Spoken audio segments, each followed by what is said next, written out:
allow the two children to have the budget every year. It's okay. Off your mind. It's okay. She off your mind. Chai!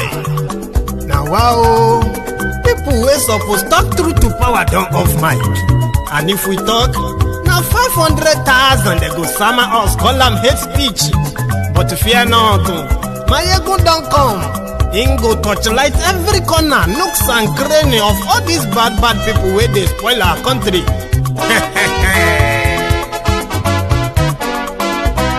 So my people make we loud, oh yo yo.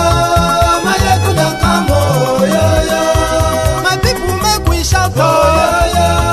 My ego don't come, oh yo yo. My ego don't come, man of the masses, oh yo yo. My ego don't come, oh yo yo. My ego diary politico, oh yo yo. My ego don't come, oh yo yo. This one not the off in mind, oh yo yo. My ego don't come, oh yo yo. And in the touchlight every corner, oh yo yo.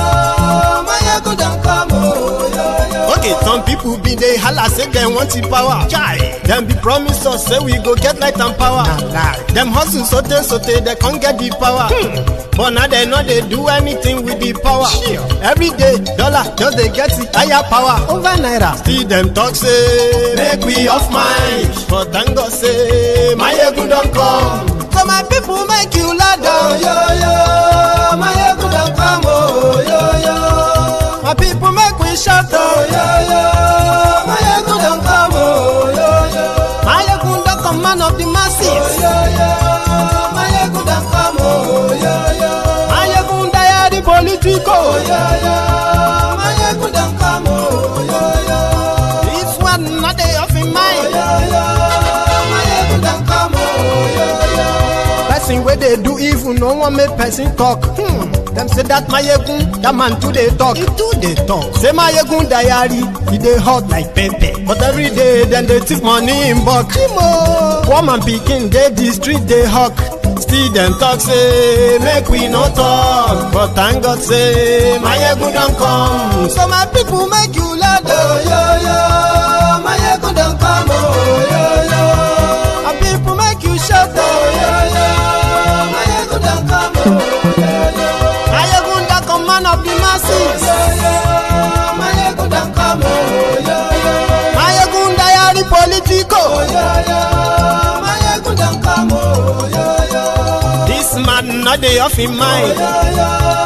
My ego don't come, oh yo yo.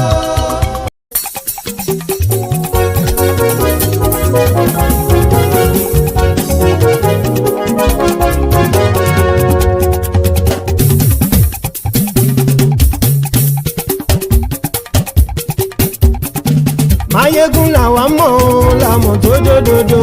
Mayegun diary láyé bí nọ́mbà wá. Mayegun làwa mọ̀ làmọ̀ tó dòdòdò. Mayegun diary láyé bí nọ́mbà wá. Mayegun ti dé o ọ̀rẹ́ ara ìlú. Mayegun diary láyé bí nọ́mbà wá. Lórí Facebook lórí YouTube. Mayegun diary láyé bí nọ́mbà wá. Gbogbo bó ṣe ń lọ ni Mayegun já wa sí. Mayegun diary láyé bí nọ́mbà wá. Àṣírí ọ̀jẹ̀lú kì í bò níbẹ̀ o. Mayegun diary láyé bí nọ́mbà wá. Bó bá ṣe eré àní Mayegun máa wí. Mayegun diary láyé bí nọ́mbà wá. Ó sì tún ṣe eré wàá gbọ́ níbẹ̀ o. Mayegun diary láyé bí nọ́mbà wá. Mayegun diary politico. Mayegun diary láyé bí nọ́mbà wá. Godfatherism kò sí lọ́rọ̀ Mayegun. Mayegun diary láyé bí nọ́mbà wá. Ẹ farabalẹ̀ sẹ́ o kẹgọ́rọ̀ lẹ́nu o. Mayegun diary láyé bí nọ́mbà wá. Àní Mayegun làwa mọ̀ tó dòdòdò. Mayegun diary láyé bí nọ́mbà wá.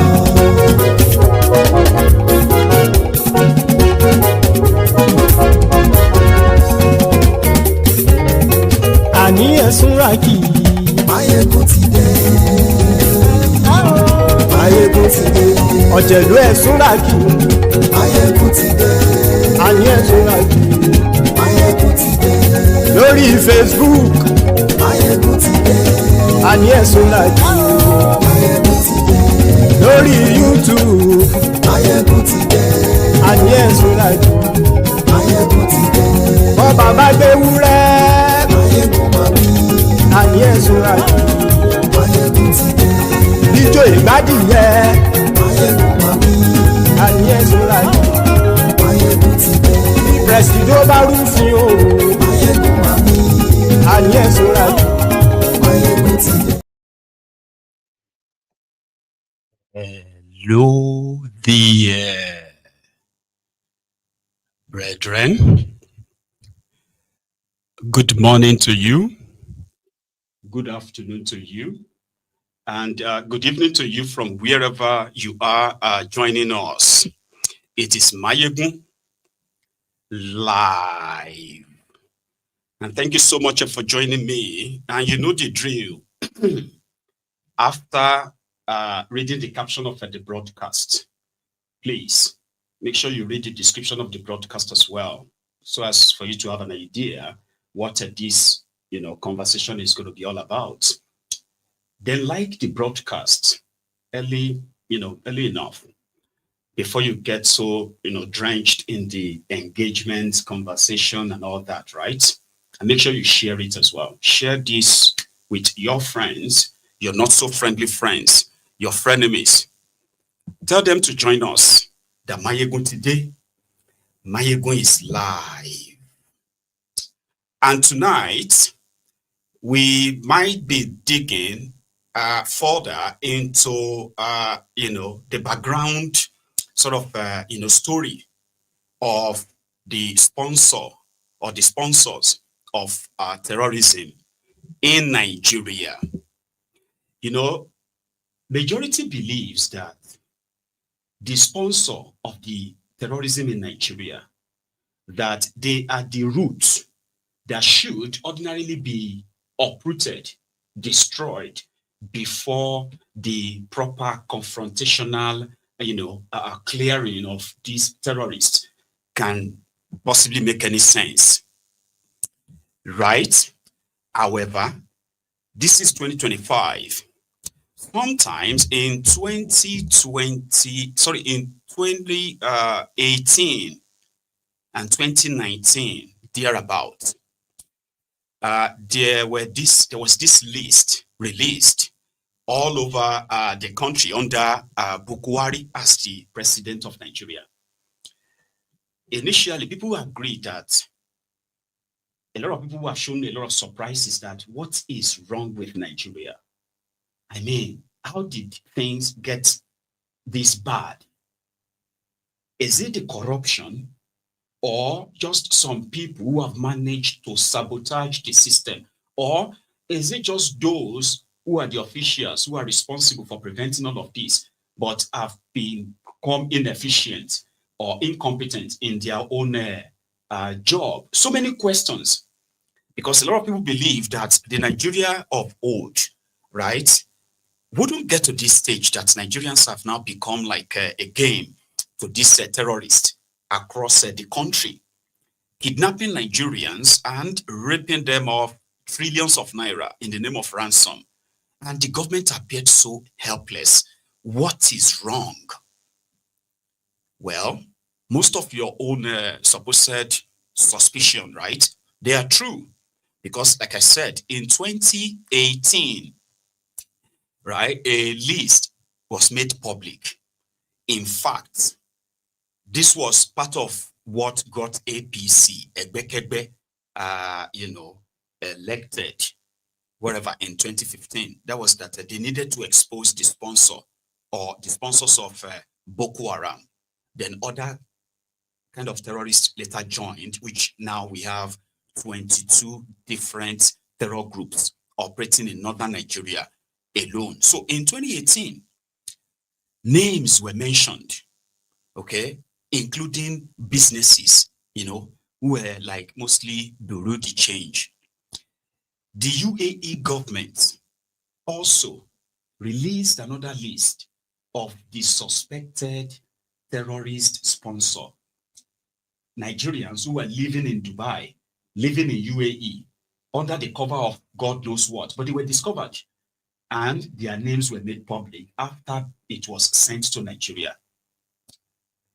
I remember when Buhari put together a team or a program where repentant terrorists were allowed to just hold the Quran, okay, and say they won't do it again under their Operation Safe Corridor, where the terrorists captured, right, would eventually be put through a program called rehabilitation and whatever. So they now send these terrorists back into the same communities they destroyed, meeting some of the victims, survivors. And in all of this, it has proven to be a failed policy. So under Buhari, right, in order to pretend that they were also working with the international communities to tracking down or prosecuting the terror sponsors in Nigeria, okay, they initiated what they call the NFIU, all right? And I think that is like the National Financial Investigation, something, your unit, don't mind me, something about financial, okay? So their job was to actually begin to track the activities, financial activities of some certain individuals called, individuals of interest. So when the national security put together a project, all right, to begin to track some individuals, and in the process, they gathered names. People were arrested. Do you get me now? But here is what prevented some of these terror sponsors to escape justice. They had relationship with those in power. For example, they've listed former army generals, right? And I'll kind of break that down for you as well so that you understand the complexity of it. So they've mentioned former military generals as part of the sponsor of terrorism with their names. So they have mentioned Bureau de Change operators as those who are also like the sponsors. But for those in power, for example, the #1 law officer of the country, Malami, the guy that sold the fake intel to Kenya to arrange the abduction, the kidnapping of Nnamdi Kanu in 2021, was the same guy that's now being fingered as those that had relationship with the people of interest, including the ones they arrested, questioned, only to be ordered to be freed. And the guy that was the head of the investigation or part of the investigation, his name is also a retired General Ali Keffi. Now, as you can possibly maybe, understand how their things work, we all know that the reason why the terrorism in Nigeria seems to be a lost battle, like Nigeria is so powerless, it's not because the terrorists are so organized or they are so sophisticated and the rest of that. No. There is an internal saboteurs whose reasons of shielding those who were suspected to be terror sponsors, rather than to put them through proper judicial kind of share you get. And if they are found wanting, and these are not suspect like that, they have found them with link to terrorism. But how did they get out? Those who knew Emefiele has been mentioned. Those who knew Malami. Malami is the #1 law officer, the guy who was supposed to put together a team to prosecute, including if they have to enact a law by developing a bill, a special law to prosecute terror sponsors and terrorists and all that, right? So Malami decided to use that resources elsewhere. Here you get now, rather than where it was needed, where they had pure evidence of this terrorist. That's his own indictment. And tonight, like we normally do on Mayegun's Diary Politico, it is going to be like a storytelling. But I think you're going to like it because I am going to be picking from what this person said. All right. And also this evening, Sahara reporter also shared an exclusive details of 23 individuals who have been confirmed. Before this information is made public, right? You should know that it is not because they were not existing. It is simply because there were some powerful people who have used their own position to bury investigation, bury prosecution, that even these individuals, if they have nothing to do with terrorism, they will be suing Nigerian government and security agencies and all of that, but they never did. But there are evidences of their arrest, interrogation, and the evidences of what went on behind the scene. That first, this man, his name is Ali Keffi, all right? Now, we're going to use what he said though. Shall you hear me now? So Ali Keffi, a retired general, was appointed as NFIU. Let me take it on like as it is reported, okay? So take a look at it. It's like, according to him, okay, he said terror suspects, so alleged financiers were linked to powerful Nigerians, including ex-Attorney General of the Federation, Abubakar Malami, the former army chiefs, and others, the Emefiele and others, all right? So from his own reports, I'm going to read the NFIU's stuff, okay? So he said,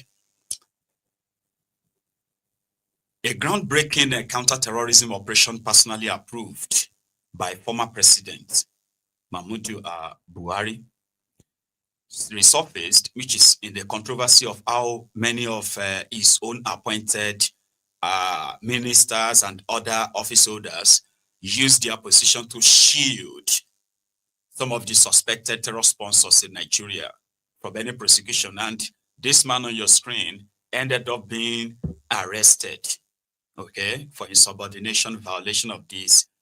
At first, right, Ali Keffi said it was unpicked in 2021 to lead the Operation Service-Wide, OSW, okay, and a multi-agency investigative task force mandated to identify Boko Haram's masterminds, expose their financial backers, and dismantle the networks enabling the insurgency. But according to him, he said the operation unearthed far more than expected. It exposed sprawling network of financiers allegedly tied to senior government officials, influential military officers, and top financial institutions. Normally, you would expect EFCC, NFIUs like this one, right?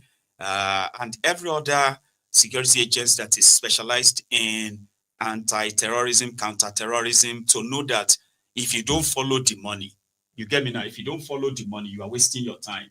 You're also wasting the lives of your own soldiers. Okay? So from what from what I gathered somewhere, I'll tell you that soon, right? So according to said, the NFI's secret briefings to Buhari, so the turning point. So what did they find? According to Ali Keffi, again, the man on your screen, okay? So Ali Keffi said, oh, hang on. I just missed something there. Sorry, pardon me, okay? He said the information obtained, this time by a Sahara reporter from the OSW's workings, okay? They said, working with the Nigerian Financial Intelligence Units, so arrested several high-profile suspects in March 2021. The arrests were based on detailed financial intelligence that tracked flows of money linked to terrorism financing. Now, these findings were formally presented to the President, Buhari, in September 2021, officially, under the auspices of the NFIU. And according to Ali Keffi, he said former Chief of Army Staff, that was Farouk Yahya, featured prominently in the briefing, though information later linked him to one of the arrested suspects. So you see, this person was the former Chief of Army Staff His name is General Farouk Yahaya. So it was mentioned in that their own investigation, and he had a link with Tukur Mamu. Tukur Mamu is a guy that is currently standing trial for, terrorism financing charges. That's the only person. But it wasn't the only person covered by the NFIU. You understand? There were more. But you see, this general, right, is one of those believed to be using his own link to cover some of these activities, because people have said it before, that illegal mining in Nigeria is mostly being perpetuated by the former military generals, some state governors, former state governors, and other people that you can never believe. And they are still there in the public, right? So let's go back to it. Ali Keffi said the very next month, he was suddenly summoned to the headquarters of military police. So on October 18th, 2021, he presented himself only to be detained for several hours after extensive interrogation. Now, the hunter suddenly became haunted because his investigation led him to the highest person in the military, then Chief of Army Staff, the person in charge of the army recruitment and the rest of that. How did you arrive at that? They knew you would find out. Now that they have the report, it will be the time to bury it. That's how they operate, by the way. Okay. However, Ali Keffi said it was, held for hours. So it was then held for 64 days, never charged, never queried, and never tried by any military or civil court before being compulsorily retired. Sounds familiar. Somebody put the stunt there, but that wasn't the whole thing, right? So Keffi, in his own revelation, right, said, in quote, he said, "Till today, I don't know my offense." And he said his arrest was a coordinated attempt to halt the terrorism financing probe. So meaning somebody high in government buried that probe that could have saved thousands of lives. Tinubu and his gang are currently playing the similar card right now by saying they cannot prosecute the terror sponsors in public. Are you joking? Are you kidding? That is where this high-flying influence will come in, and they will bury it again while lives continue to be lost. So Keffi further said, this particular alleged powerful individuals who have links to these suspects. Let me put Keffi back on the screen. You see this one? His name is Buratai the Butcher.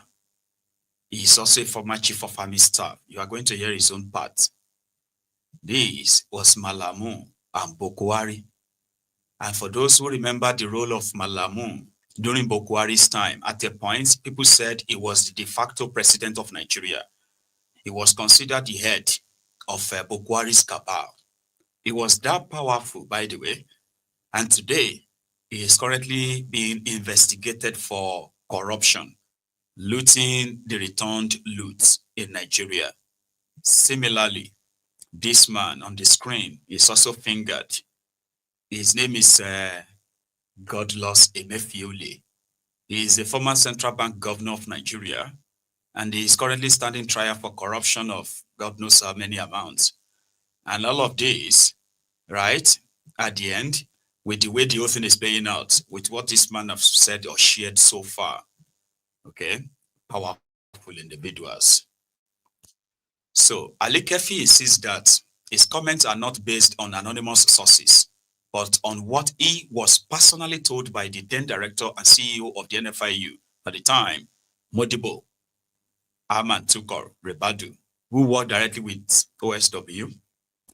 And according to him, 2 suspects arrested by OSW were linked to former Chief of Army Staff, Tukur Buratai.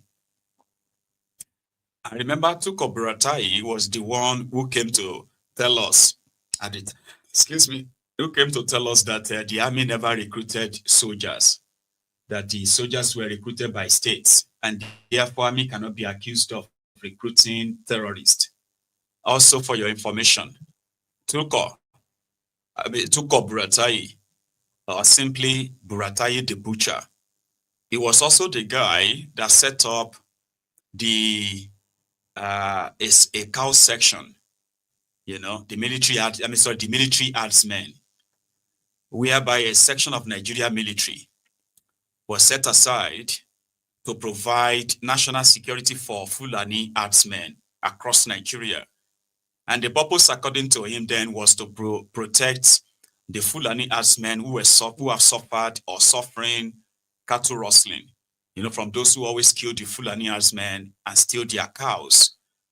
But that, around the time, was like, a bad idea in the sense that there were armed Boko Haram terrorists, ISWAP, who initially were said to have accused the Fulani terrorists, that means the Fulanis, or Fulani herdsmen, of being informants for the Nigerian military.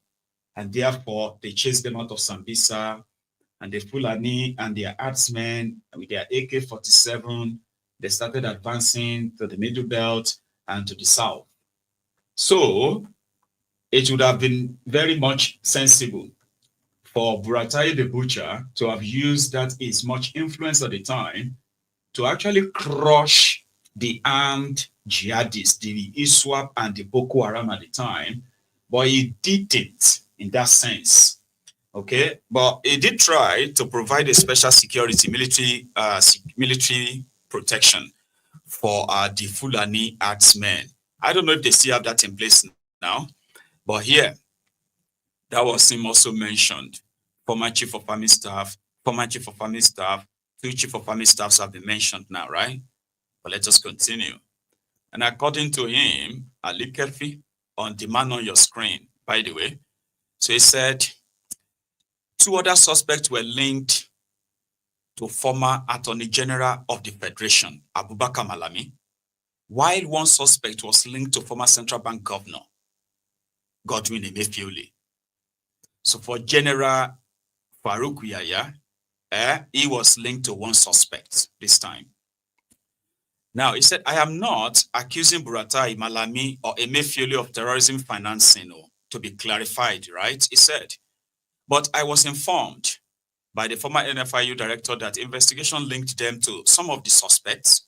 I don't know if they were later cleared, but up to the time that I was arrested, detained, compulsorily retired, and taken off the OSW, they were linked to some of the suspects, of course.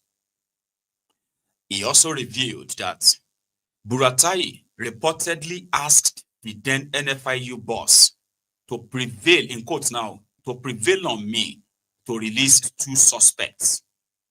Ali Keffi said that he refused and instead informed Buratai directly without naming Buratai. So according to Keffi, even Buhari reacted angrily, telling him, in quotes, Buhari, you report to me and to me alone at the early stage, according to this Keffi. But all of that also changed in a matter of, when his arrest was arranged and all that. But Buhari changed his mind.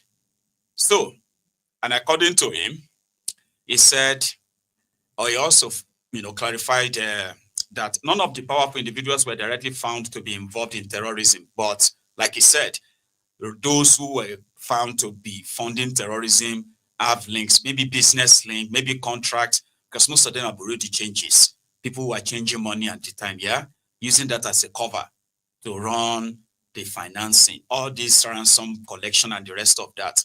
That is now like a thing in Nigeria. They were never like this. Do you understand? But according to him, he said, note that a lot of the suspects were engaged in legitimate business, which was Bureau de Change, which, however, we suspected were cover for their other nefarious activity, which was terrorism financing. Now, you know, when you are in government and you want to do any legitimate business with anyone, there's something called a security clearance, I believe. And I actually believe every country probably have that in place. That is, if a government will transact with you, they will do background check on you, they will clear you, ensure that you are who you said you are, because it is government, except where corruption comes in, where they can give you accelerated clearance and ignore all the security reports about you and on. So this is where the collusion comes in. Do you get that now? However, since these guys are also thieves, you know, using the Bureau de Change to do all of their own money transfers, any money looted in Nigeria, they will convert it to naira, to dollars. It will go through these Bureau de Changes, and it will leave Nigeria to some very much offshore accounts. So in all of this, right, it is still corruption backing corruption. You rob my back, I rob your back kind of a thing, right? Anyway, here, I said throughout the time that I headed the OSW, we did not establish that General Buratai, Emefiele, Malami, or General Yaya were linked with terrorism financing, or knew that the suspects that they were linked with were involved in terrorism. At the time, they knew. However, he said there was one of their findings where they found a $600 million offshore account, right? And they attempted to give him $50 million from that. Here, he said one of the international suspects, Abubakar Hima, was found to own an offshore account containing about $600 million, which the OSW traced through the NFIU. Tracing the money, follow the money, follow the money. That's how you get to trace every form of crime. Just follow the money. The bankers and all of them who are involved in helping them cover it up under different names are moving this money, money laundering, and the rest of that. Money don't disappear. Here you get. As long as it is not just in cash deal, even cash deal, you will still trace the money, follow the money. But because nobody is really looking for the money, nobody is following it intentionally. That is where the sabotage comes in. That is what has managed to fuel terrorism for so long. Those who should have been taken off the system, including, according to this guy, they also had people that they wanted to take out, including some key leaders of Boko Haram ISWAP. Today they have more than, I don't know how many leaders of terrorists they have in Nigeria right now, or in northern Nigeria alone. So the number has now grown. The list has grown bigger now. But he said they had these 28 of them they plan to take out and others to arrest. Here you get. But that was never to happen or to be completed, because Buhari later changed his mind, agreed with Malamu and the rest of them, and the investigation to further probe these terror financiers, what have you, right? Terror financiers, right? It was never concluded. And those people have gone to even orchestrate the death of tens of thousands, and even more Nigerians, millions more, displaced in the last 8 years alone. Here you get, since this was probably like altered. Now, if Tinubu and his gang are indeed, they want to be honest and genuine, right? This list flying around, let's call them suspects, meaning the government will then have to use all the information they have with them on these individuals and send a message. Arrest as much as if you arrest over, let's say, 200 people, and eventually you realize that out of the 200 people, 100 of them are really, they have direct connection with terrorism. Then on the scale of their participation or involvement, they charge and sue all of them. You see, you don't even have to arrest 500 immediately, but with a special court and some special judges lined up, right, with some special laws for this particular purpose, you can send a message. If people like us can have access to all these names, all this information, sure you get, there are those within government who have more enough to keep these people off like circulation. But that's where the compromise comes in, the sabotage comes in. Because even when the government begins to say, okay, they want to really get them, you know, another thing, they are going to another obstacle. is going to be the senior advocate of Nigeria, lawyers, senior advocate of, they are ready to collect billions of naira in prolonging the case as much as, finding technical faults to get them off the hook. Nigerian lawyers, Nigerian SANs. That's another obstacle, but the political will needs to be there. The will to say we need to end this nonsense. We are not saying clear everything at once. If you don't have the resources for that, at least make some steps that shows that, you know what, it's going to be a matter of time. Those who are still off your radar right now, sure you get, it will just be a matter of time. They will still be caught.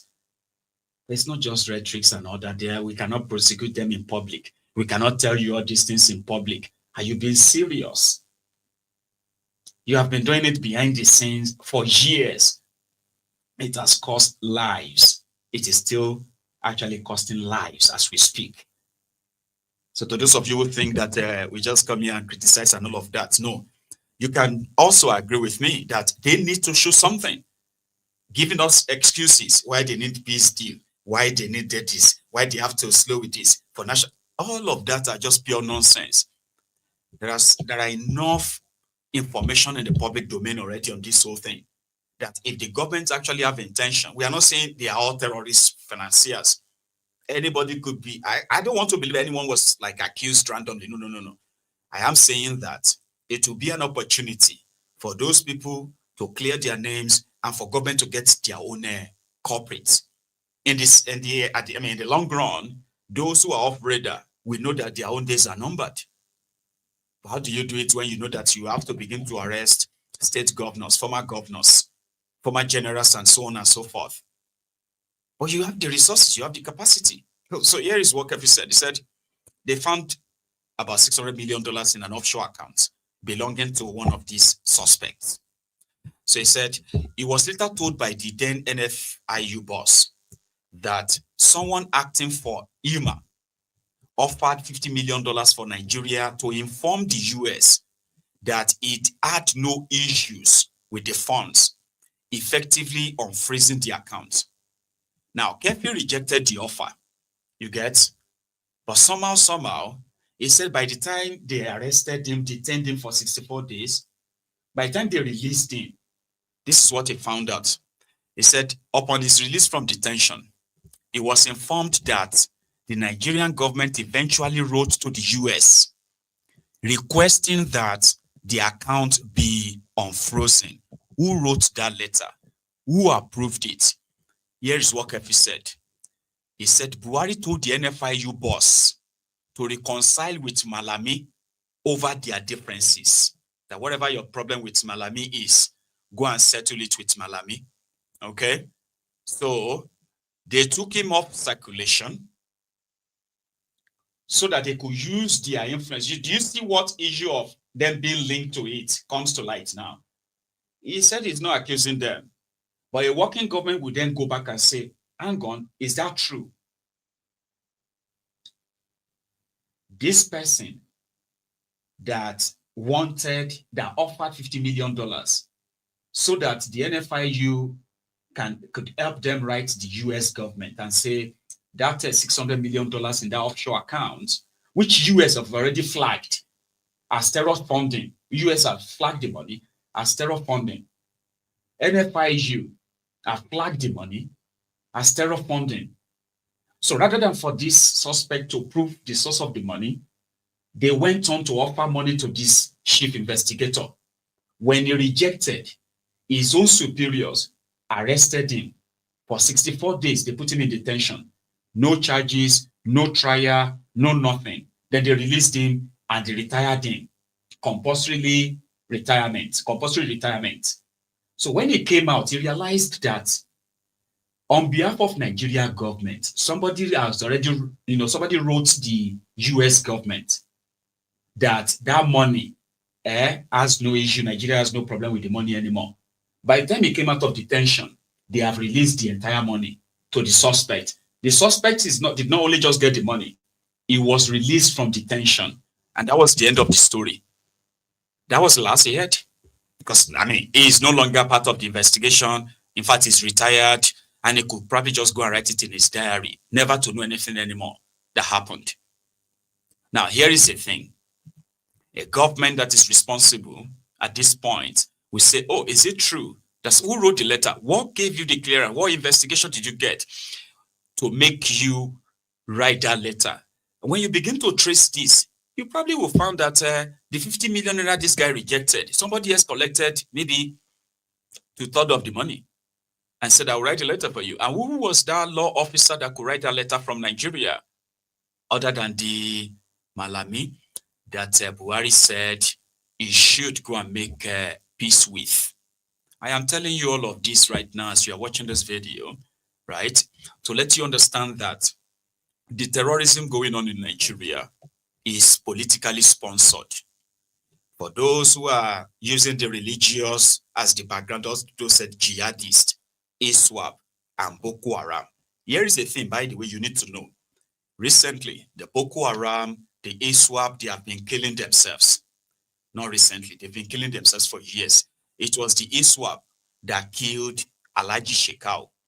Remember Alhaji Shekau? Now, their own disagreement is this because it was Boko Haram at first. So Boko Haram said Western education is haram. If you are not a Muslim, you are an infidel. For you to have the right to live, you will pay Akira, Akia. That means you pay tax, protection tax to this caliphate, this terrorist. But they won't kill you like that. That's the idea of Boko Haram.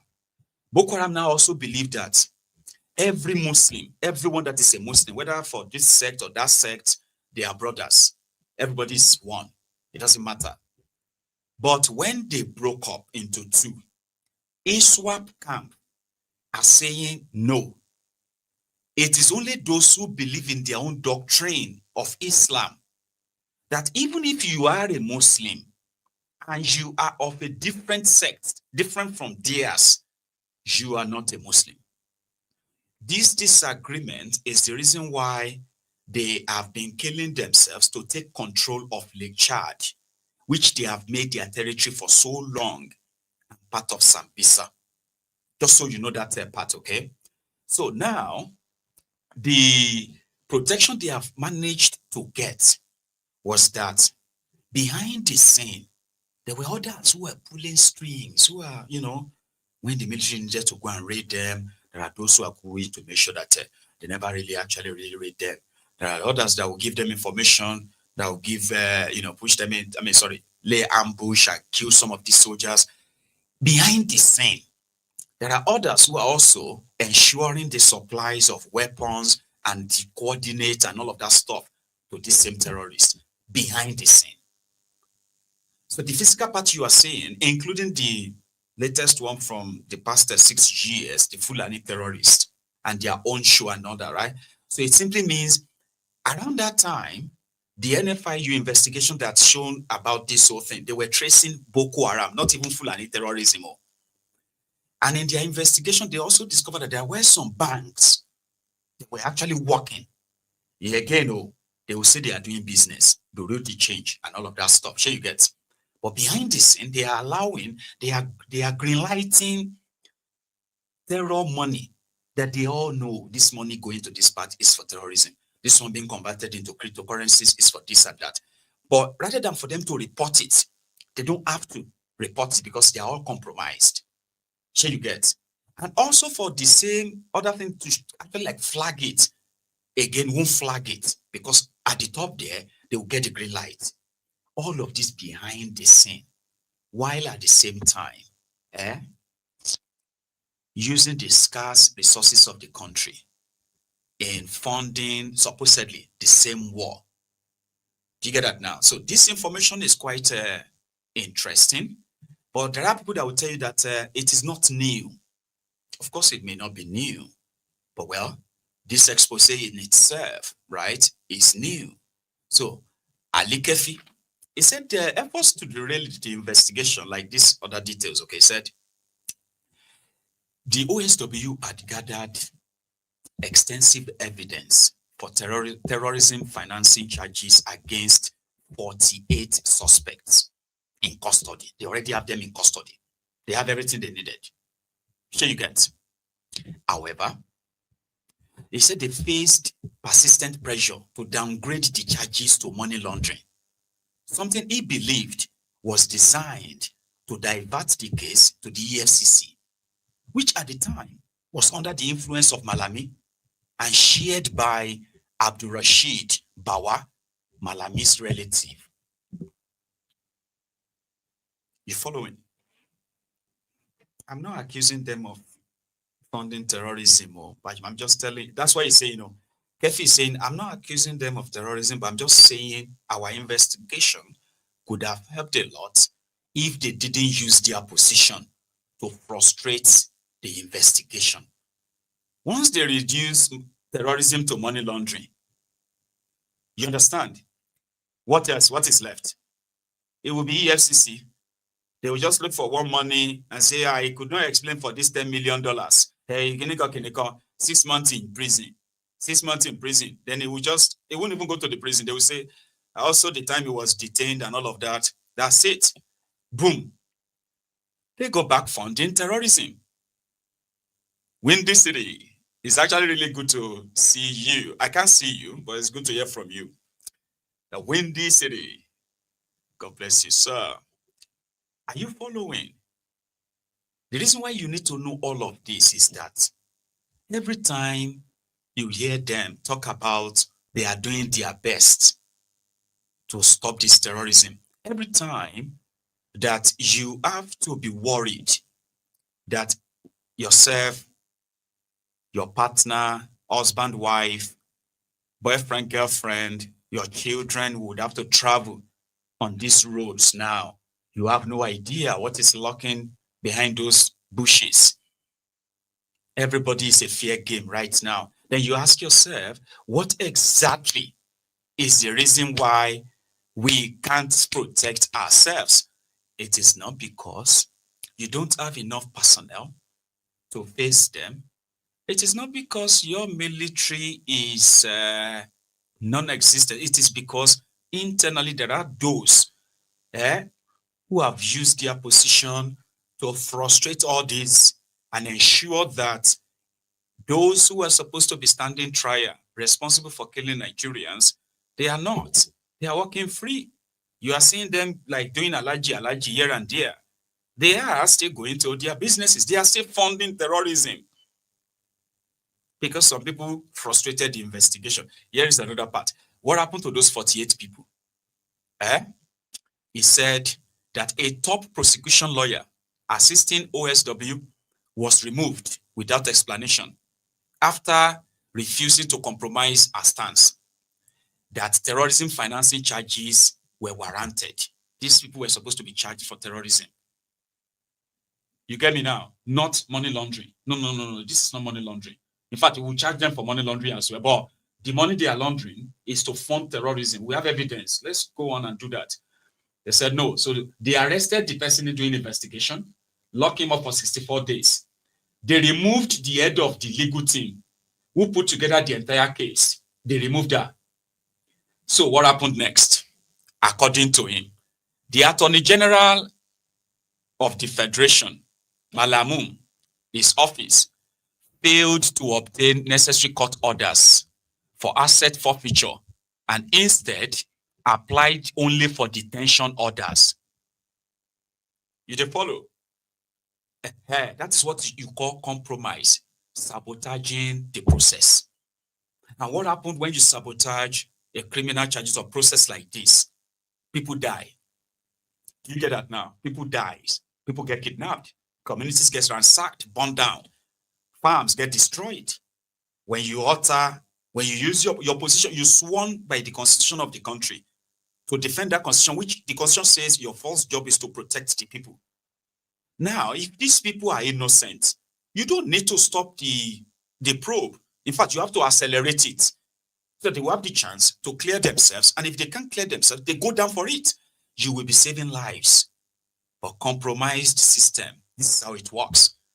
Those they give guns to, uniforms, they give them uniforms. The soldiers, the police, the DSS or whatever, all those ones who they put in the arm's way, they are already compromised. Their operation compromised. because those who were supposed to be taken out are being protected by the power that be, that also gave them guns to go after the terrorists. It's crazy, right? Now, what happened next? According to him, since they didn't get the right court order, asset forfeiture, bank account closure, with every evidence they had, but only detention order, meaning let's detain them so that it won't be like we didn't do anything. Then after that, what happened? It's according to him, the presidency and powerful officials wanted to kill the investigation. Simple as ABC. Simple as APC. They wanted the investigation killed. So after his release from detention, he said, I was told by Tukur Ribadu that Nigerian government wrote to the US to unfreeze the account. Yeah, they unfroze the account. The one they traced with $600 million plus, right? Nigeria wrote. He said, in quote, he said, let me state that in the course of the investigation, sometime in August or September 2021, Abubakar removed one of the top prosecution lawyers who was assisting the OSW to build up the case without any explanation to me. I later learned that she refused to compromise her stance, which was that we had sufficient evidence to present in court on charges of terrorism financing against all the 48 suspects that were in OSW custody. He continued, in quote, I recall that I stated in my letter of redress that pressure was being mounted on me to build a case of money laundering against the individuals and not terrorism financing. I suspected that the powers that be at the time wanted the case to be transferred to the EFCC, which is under the control of Malami. Right? So what happened next? Let's jump it. Release of the suspects when they removed Keffi, because that's what happened. He said, after his removal, detention, and compulsory retirement, OSW was effectively altered. That means the investigation stopped. He said the suspects arrested by OSW were eventually released. None of the 20 top suspects, nor others arrested, were ever charged to court. The suspects were allegedly warned not to speak to the media or take legal action over their 9-month detention. He said these details were confirmed to him by an insider. In quote, I understand that the 20 suspects were never charged or taken to court. They were all released. I was made to understand from an insider that the suspects, before they were released, were warned not to go to the media or to go to the court as a result of their detention for over 9 months. NFIU was pressured to drop the accusation of terrorism financing. That's it. Meanwhile, they had another list of 400 suspects. So since they couldn't prosecute 48, right? Malami used this office. It's like consistently mentioned, okay? Buratai the butcher did the job of getting rid of him and ensuring that, you get, right? Emefiele, because of his connection with the Burundi change and all of those guys, at the time, there were particular ones that were traced back to their own round-tripping crime, which is part of what Emefiele is currently standing trial for. You know what I mean? Like, it was selling dollars to some Burundi change from northern Nigeria, right? Or these BDCs. So we're selling them dollars at the rate of 1989, 1985 exchange rates, like 50 kobo, 1 naira, 50 kobo per dollar.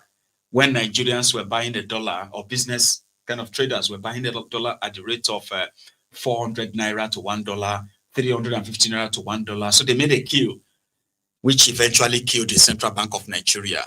That Tifnumbu has now been patching and fixing figures to present as good. Right? Now, I wanted to hear something. Let me use this as a short break.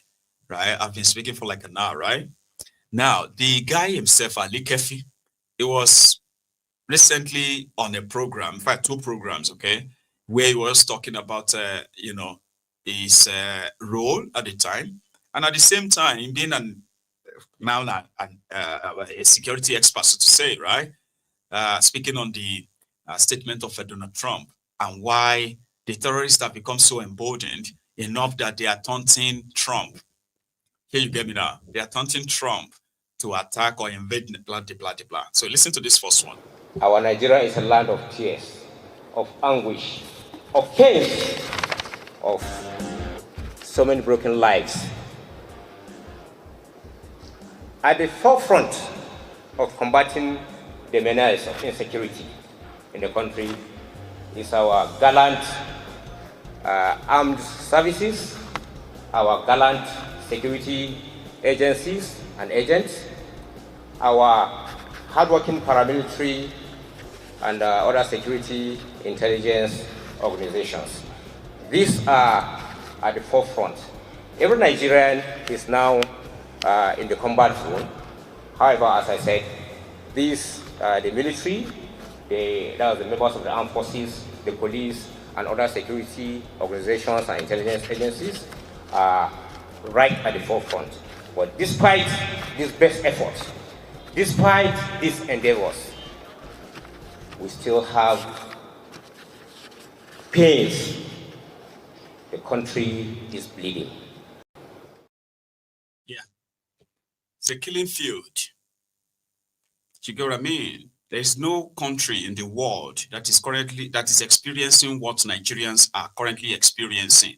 It's just not getting the right attention. And when it got Trump's attention, right, it seemed like all hell let loose.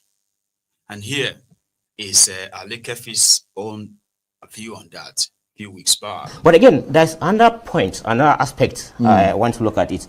I mean, ever since President Trump made the threat of invading the country, so to speak, of course, as a military, with my military background, I don't think the invasion is going to be American boots on the ground, but maybe targeted attacks, just like what is happening in Somalia against the Al-Shabaab, missile strikes, this thing. But ever since that happened, have you noticed the frequency of attacks? Perhaps the bandits trying to dare America. Say, okay. It's funny you say that. I was actually thinking about that earlier today. Yeah.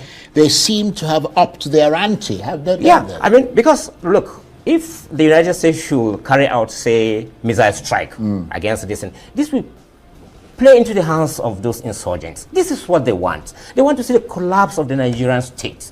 They want to humiliate the government. And the government, of course, seems not to care. And that's why they refuse to act. I mean, I keep on saying for the past 2 years, I have been calling, a lot of other Nigerians have been calling on the government to act. But this seems, it seems, I don't know, a lethargy, kind of hesitation. I don't know. So again, it's completely up to what Nigeria does next. Having known all of this information is still very much public. For example, right, the Sahara Reporter released, like I said, an exclusive report where about 20 people, right, have actually been listed as known, verified, formally arrested, investigated terror sponsors in Nigeria, inside Nigeria and outside Nigeria. And I remember this list first surfaced about 4 years ago, except if it has now been updated. All right, it's about 4 years ago or 5 years ago when UAE released similar list. Those who were in Nigeria through the Burundi change, those who were outside Nigeria, and what happened to them. Did you know that UAE also jailed some of these terror sponsors in UAE? Yeah, those of them that were caught there. Others who were like they are living in UAE, but they were not in UAE when that clampdown took place. So they sent their names to Nigeria government and said, these ones, so in case if you see them in Nigeria, they are part of this whole thing in your country. Ironically, right, you get to know that UAE, Dubai, and other have been, is that Kuwait, UAE, they've been accused of also funding some other group, other African countries. But they wrote Nigeria. They said, Nigeria, these guys are terror sponsors. And we have the evidence. How did they know? Some of them were raising funds for terrorism in UAE. They lived there, acting like they were clerics, okay, sponsoring something back in Nigeria. So they were raising money. UAE discovered that most of those people raising that kind of funds, they were using that as a cover. They were actually funding terrorism. What did Nigeria do? Nothing. Well, you heard it earlier, right? So let me give you this list as they appear so that we can leave it in the diary as well. Sahara Reporters, courtesy. Okay. So you have the ones called the local suspects. The first one is Alhaji Saidu Ahmed. Alhaji Saidu Ahmed, also known as Alhaji Saidu or Alhaji Saidu Gold, born in July 6, 1961, is a Nigerian businessman residing in Zaria, Kaduna State. Identified as a key financier of Boko Haram, he is connected to multiple associates and convicts through extensive financial transactions. His accounts have recorded inflows totaling over 4.8 billion naira. With frequent cash withdrawals, he is directly linked to convicts like Surajo Abubakar Muhammad, Ibrahim Ali Azan, and Bashiru Aliyu Yusuf, as noted in United Arab Emirates court proceedings. That's one. That's one. About 20 or 21 others. Clear details. That person lives in Zaria, I believe now. His associates in UAE have been convicted for terror funding. He is still living in Zaria as a free man. Remember that. There's another one. Husseini Adamu. Husseini Adamu is said to be born on the 2nd of March 1963 in Nigeria. Husseini Adamu, also known as Baba Husseini or Husseini Adamu, spelled like Husseini, is also a businessman operating in Kano, serving as a guarantor for convicts' accounts. His BVN-linked accounts, 111 of them across 9 banks, reflect inflows and outflows exceeding 43 billion naira and 50 billion naira respectively. He has been implicated in facilitating the procurement of weapons and other logistical support for terrorist activities. Where is Alhaji Husseini Adamu? He is in Kano. Yeah, you heard it now. All those billion rands some people are paying. Some people are collecting the total, put them together, send them somewhere, and they get something back. They have names. They exist. They are not invincible. They are members of APC. Go and check it. Another one, Muhammad Sani Adam. Muhammad Sani was born on the 28th of March, 1978. He is also a businessman and trader in Forex and precious stones, operating in Kano and Yola. Yeah. All those people you go and sell your chain to, or some of them you buy from, you have no idea, but already change this and that. Those things are just cover. They have offices at different airports in Nigeria. All those things, they are just cover. I bet you probably knew that anyway. So, Muhammad Sani Adamu, his own 41 BVN-linked bank accounts across 14 banks revealed inflows of 54.1 billion naira and outflows of 54.4 billion naira, primarily in transfers to and from known convicts. He is recognized as the right-hand associate of Alhaji Saidu. These are still people operating. They are not in jail, even though they have links to those who are like convicted terrorists, as they are saying now. These ones are still operating everywhere. Why is that? How is that? There was no evidence of them being cleared by any court. No. They just never get tried or arrested, ever. Okay. There is another one. Muritala Abdullahi Jega. He was born on December 1st, 1970. Muritala Jega is a known Kano-based businessman and BDC operator with 94 accounts in 9 banks. He received 60 million naira from convict Bashir Ali Yusuf and transferred funds to Live Tobacco and commodities, reportedly used in procuring weapons for terrorist activities. He also received significant sums from associates of convicted individuals, reflecting deep entanglement in illicit networks. There should be more from that if the government is actually looking. And if they have looked and cleared them, they should come out and say, oh, we've cleared all these people. They are not, and give us the evidence of their clearance. That's how you do it. That's how you kind of win the public trust. But it will surprise you that all these names, they are linked to big financiers of different organs of APC in Nigeria. It will surprise you, or maybe not too much surprise to you. There are those who are hearing all these names, and they are watching this video right now, and they are calling me possibly a liar. Shut up your mouth. You don't even know this Alaji very well. Because the Alaji they know is a philanthropist, is a businessman, he's got trucks, he's got shops, he's got thousands of people working for him. What do you mean by his financing terrorism? I didn't say that. This is from the report that has been submitted to government. Government of Nigeria have these details. Oh, he's a big Alaji. He has been rich since 1980. He says he has been rich since 1971. You know what I mean? But the thinking is this. There are many, many like them in that sense. So if you now have evidence of all these activities, it is right on government to now say, you know what, we need to dig further. Guess what? This whole information is also provided by government. See? And he was also killed by government. When the process, the terrorists keeps getting their funding, they keep getting their money, they keep getting emboldened, that they are going live on TikTok, man. Nigeria. Eh? Okay. Here is another one.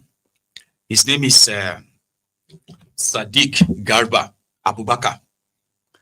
Now, Sadiq Garba Abubakar was born on the 10th of May, 1980. He operates as a trader in Kano and Abuja. So with 30 accounts across 13 banks, he transferred over 1.65 billion naira to convict Suraju Abubakar Muhammad between 2015 and 2017, as well as additional funds to other convicted individuals and their associates, establishing him as a central figure in financing operations. Do you want me to remind you of something, in case if you have forgotten? When this terrorist Boko Haram kidnapped the Chibok girls, in case, just to remind you of that, right? When they kidnapped the Chibok girls, and Buhari came in, and he negotiated for the release, part release of these, school girls then, right? What some of you, I don't know if you can remember, and if maybe you've forgotten, is that there was also another part of the deal.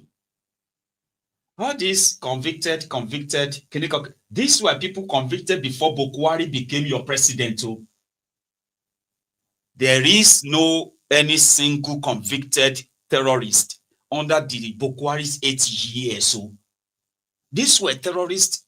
There were Boko Haram terrorists in Kuje, in some of these prisons by Jonathan's government.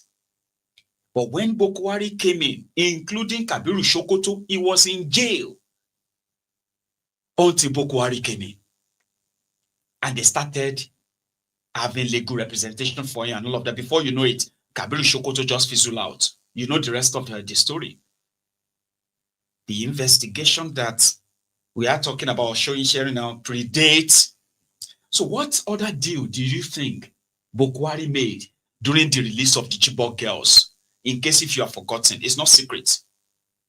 Apart from paying them over $200 million that Boko Haram collected, Boko Haram also said, or like they also they also guaranteed the release of over 25 top Boko Haram terrorist leaders. In case if you have forgotten, yeah, just in case. They didn't just release the part of the Chibok girls. No. Buhari paid them and also released top Boko Haram fighters, terrorist leaders that were in detention then. They were all released as part of the deal. You can Google it in case if I just rejig your memory there. Do you get? So these ones got an automatic cover. They were never questioned, and they are linked to this major terrorist. These are not even like Fulani terrorists too, because all of these ones predate Fulani terrorism. There is no concrete investigation against Fulani terrorism in Nigeria. Do you know that? Rather, everybody everybody in government is now on the side of the terrorist, explaining to us what and the only solution to peace was for us to give the terrorists our lands. Here you get now. We should part with our lands, part with our waterways if we want peace to reign. Government is telling us for years they've been campaigning that. They have invested hundreds of billions of naira trying to build ranches for these murderous terrorists. There is no investigation against Fulani terrorism in Nigeria, ongoing or abandoned ever.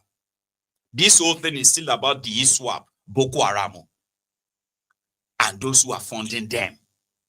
If they begin to open book on those who are funding the Fulani terrorism, around that time, you and I will probably agree and say, Baba, you is to finish. Why can't they just break up this country and make everybody to go in separate ways? You are you take what you buy, for God's sake. Where exactly do you think you want to start from? That's why I said a serious government at this point, with all these names and all these records, will go back and get all these guys with the resources they have. They can start somewhere, which would then send messages to others who believe that they are untouchable because they are feeling untouchable. All this whole thing is just political talk. The political will to end it is not there. People's lives continue to be, the bargaining chip, unfortunately. But if they go after these no names to start with, that could be a start. There is another one called Husseini Adamu. This one is different from the other Husseini Adamu. Husseini Adamu was born on the 2nd of May, 1974. He's also a Kano-based businessman. Now, I don't see Kano. So Kano businessmen have been fingered as sponsor of terrorism in Nigeria. Please write that down. All right.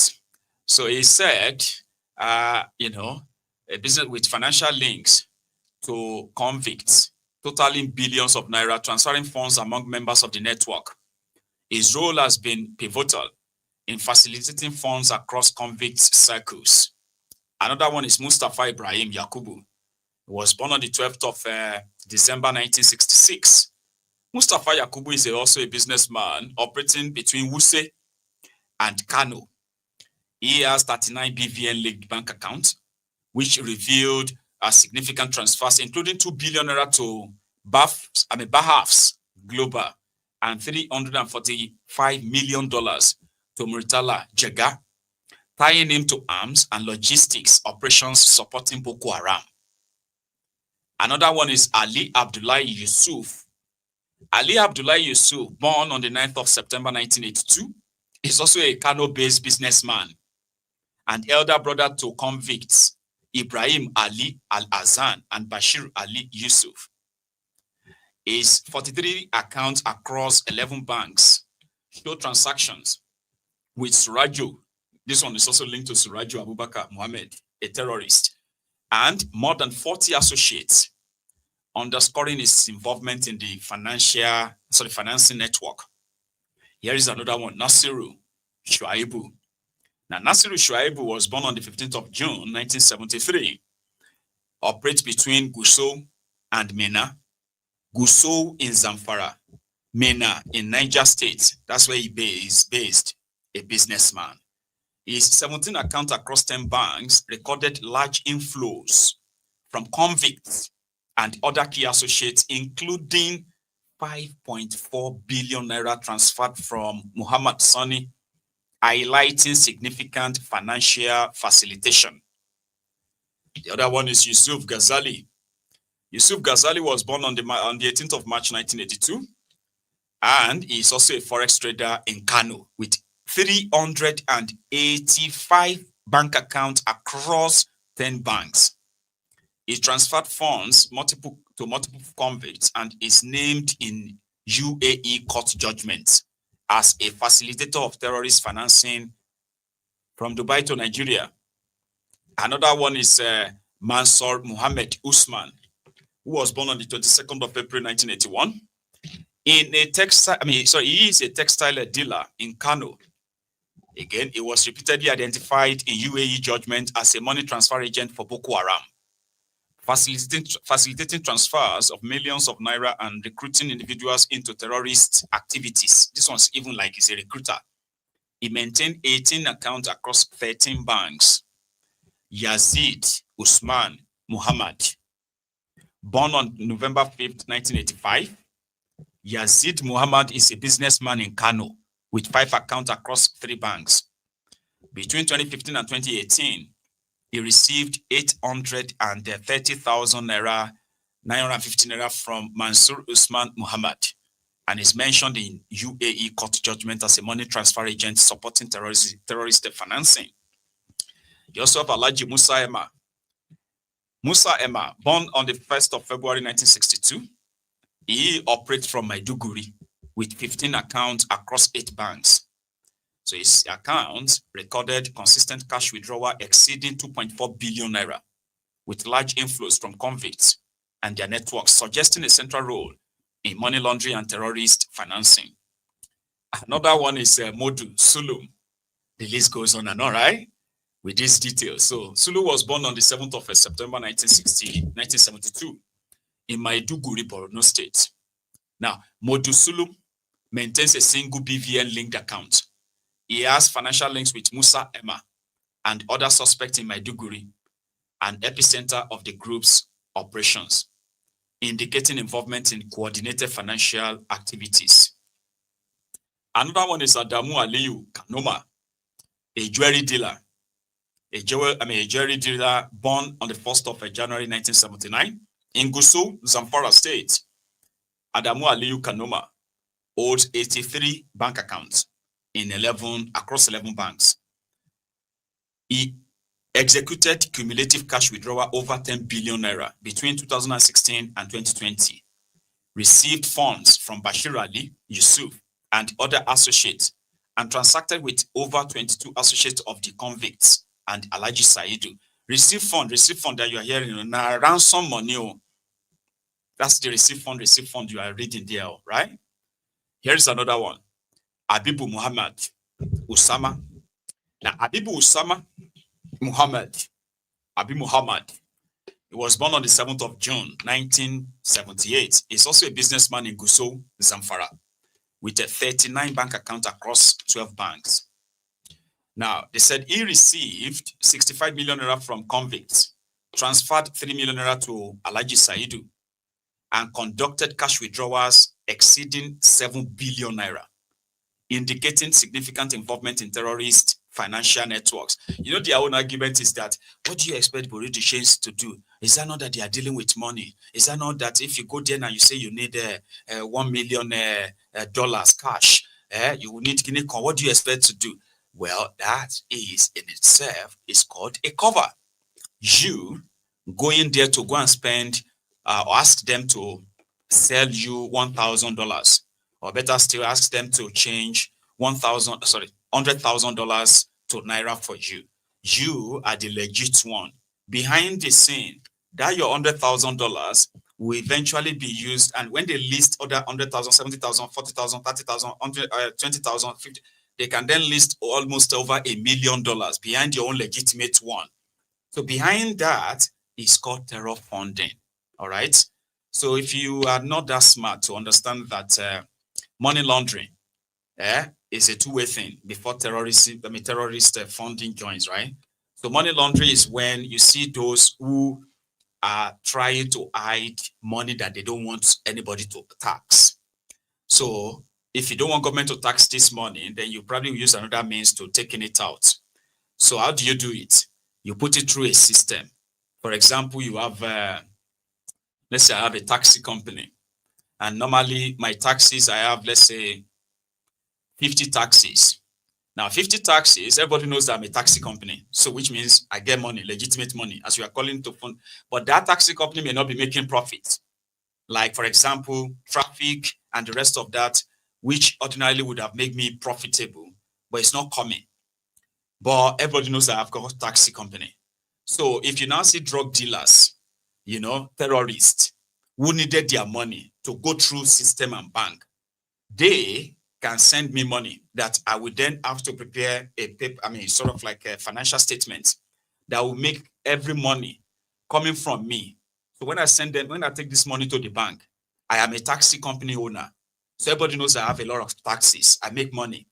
It depends on, so if I enter the bank, every day I say, oh, you know what? My taxi company made $60,000 this week.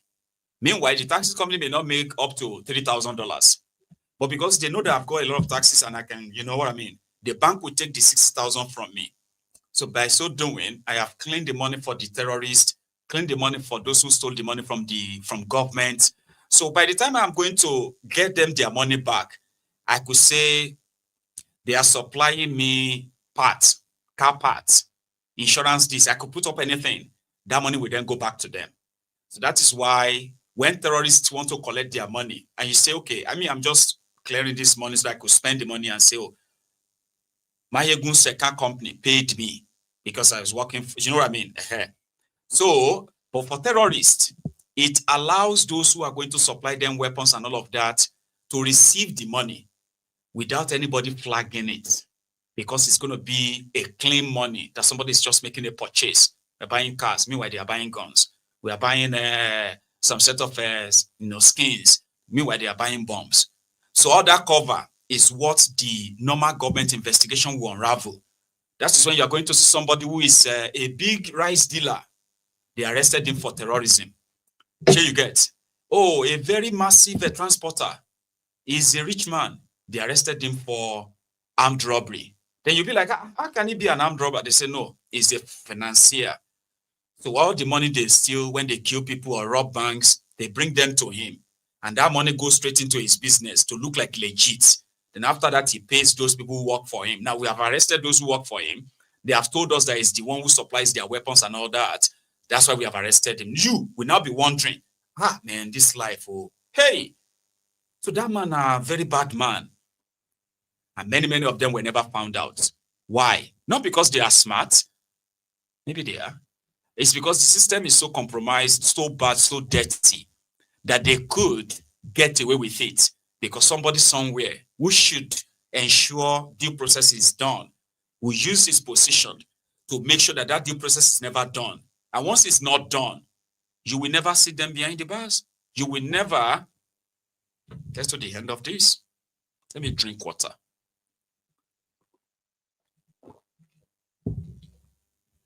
I told you that it's going to be about talk. Because that's what makes it interesting. Not just reading it to you like that, all right? Now, if you are still with me, take your time, all right? Take a moment, rather. Like the broadcast, okay? Let me share it. Subscribe to Mayegun's Diary Politico as well.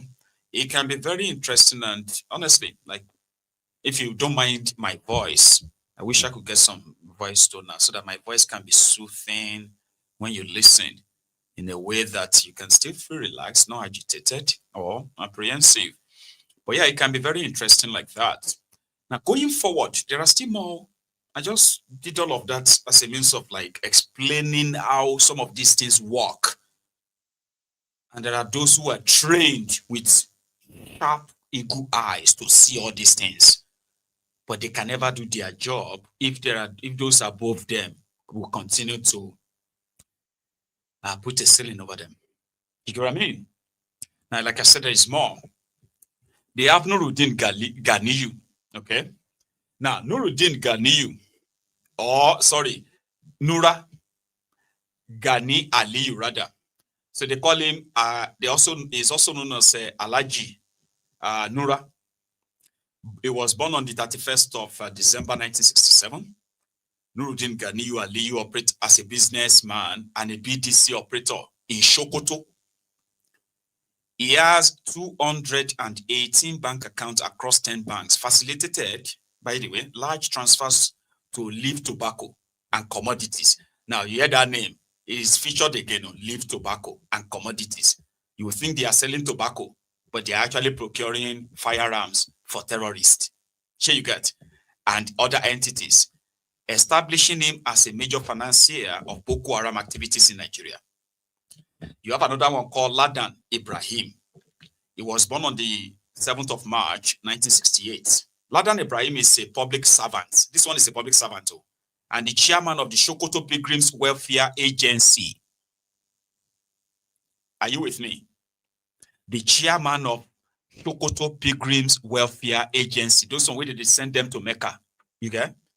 Now, he has 47 bank accounts across 5 banks, transferred significant sums to Alhaji Nura Ganiyu Aliyu, and affiliated entities, linking public funds to terrorist financing channels. The last one, at this point, not the last one, because there's still more. These ones are the local ones in Nigeria. So you have Sadiq Garba Abubakar. Now, Sadiq Garba Abubakar, they said that one again, what linked him to it is that he's got multiple transactions with the convicted and escaped terrorists as well.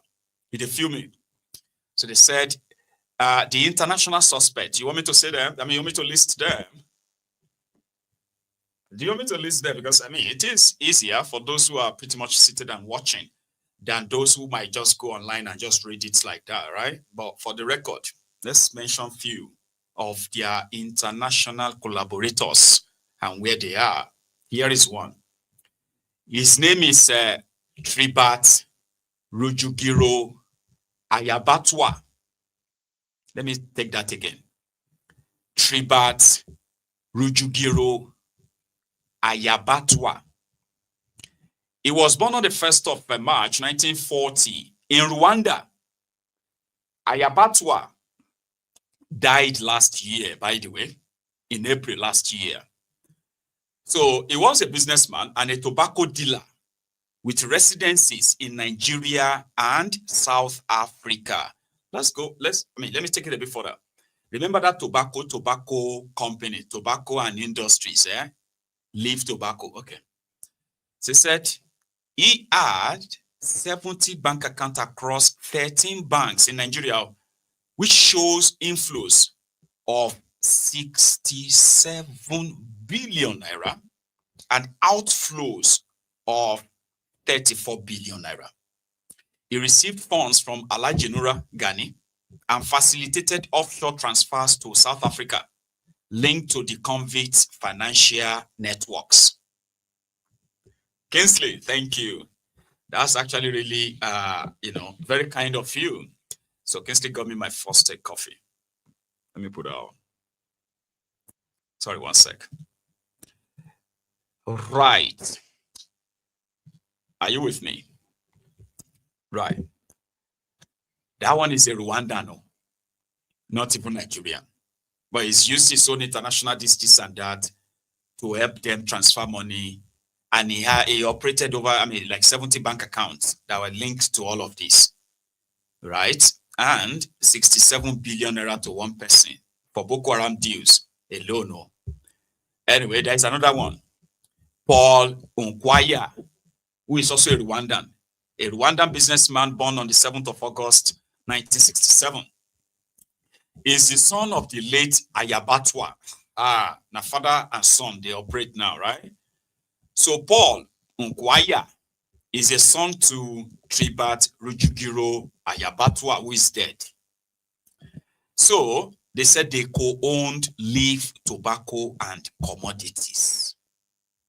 The one that got mentioned severally, both in Nigeria investigation and UAE court judgment.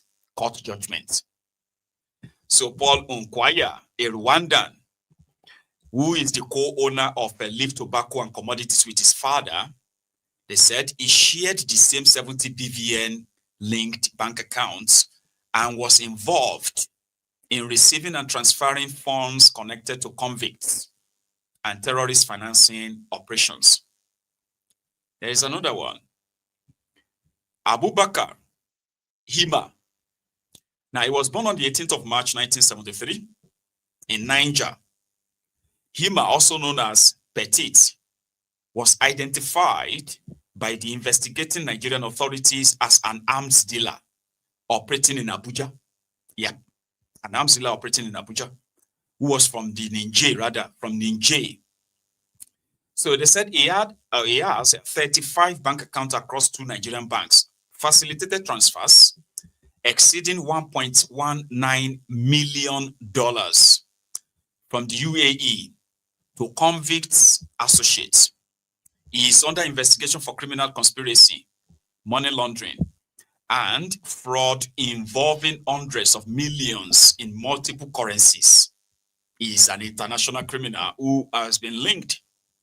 So they said the financial trails cross-border transactions and repeated mentions in UAE court judgments indicate a coordinated effort to fund and support terrorist operations, warranting further monitoring and their prosecution. This was for the last guy, right?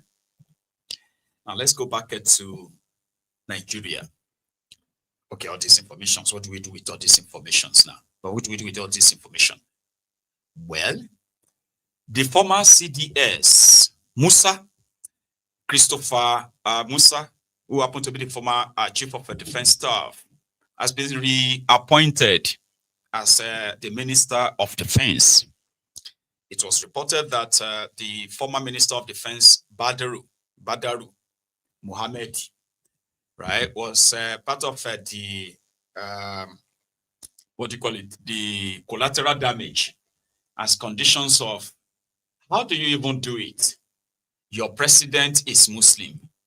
Your vice president is Muslim. Your chief of army staff or this and that, they are Muslims. So how do you go into a room that your 2 ministers are also Muslims? No, that's not how they put it. No, that's not how they put it. Let me take that again. It was said, not confirmed, okay? It was said that one of the things that Exet and Marco Rubio, did throughout Ribadu in Washington was that, how do you do it? Your president is Muslim, your vice president is Muslim, your 2 ministers are Muslims, and the you get and you are running a Muslim government. And we are here to talk about the Christian genocide. How do you want us to take you serious? So when Ribadu returned, like I said, this is unconfirmed though, so it may just be SC and all that, it doesn't matter. But when they got back, they was like, Badaru could be, could be the collateral damage. And therefore, they appointed the former CDS, who in itself was said to have been prematurely retired.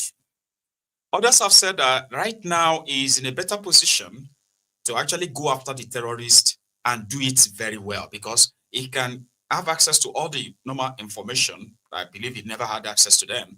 And also right now, he will be able to actually put together his own team, blah, blah, blah, blah, within the army. People are trying to. And he himself, Musa, said during his own verification and confirmation, he said on social media, a lot of you shared his appointment as minister, which means you have a lot of expectations of him.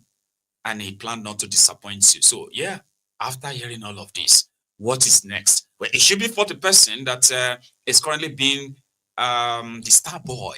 I'll tell you something about that though, right? It's the star boy that if Nubu and his gang want to use as to publish, to polish their dented, destroyed international image. Are you with me? And he's somebody that they want to use, but didn't know that they want to use him. He's currently promising us a lot. Like those of you online, scrutinizing everything they are doing, right? Here. Them to go down. But on expectation, so I can tell you I'm also feeling the heat because when I see the expectations, when my name was mentioned, I know that I cannot afford to fail myself, fail my nation, fail my family.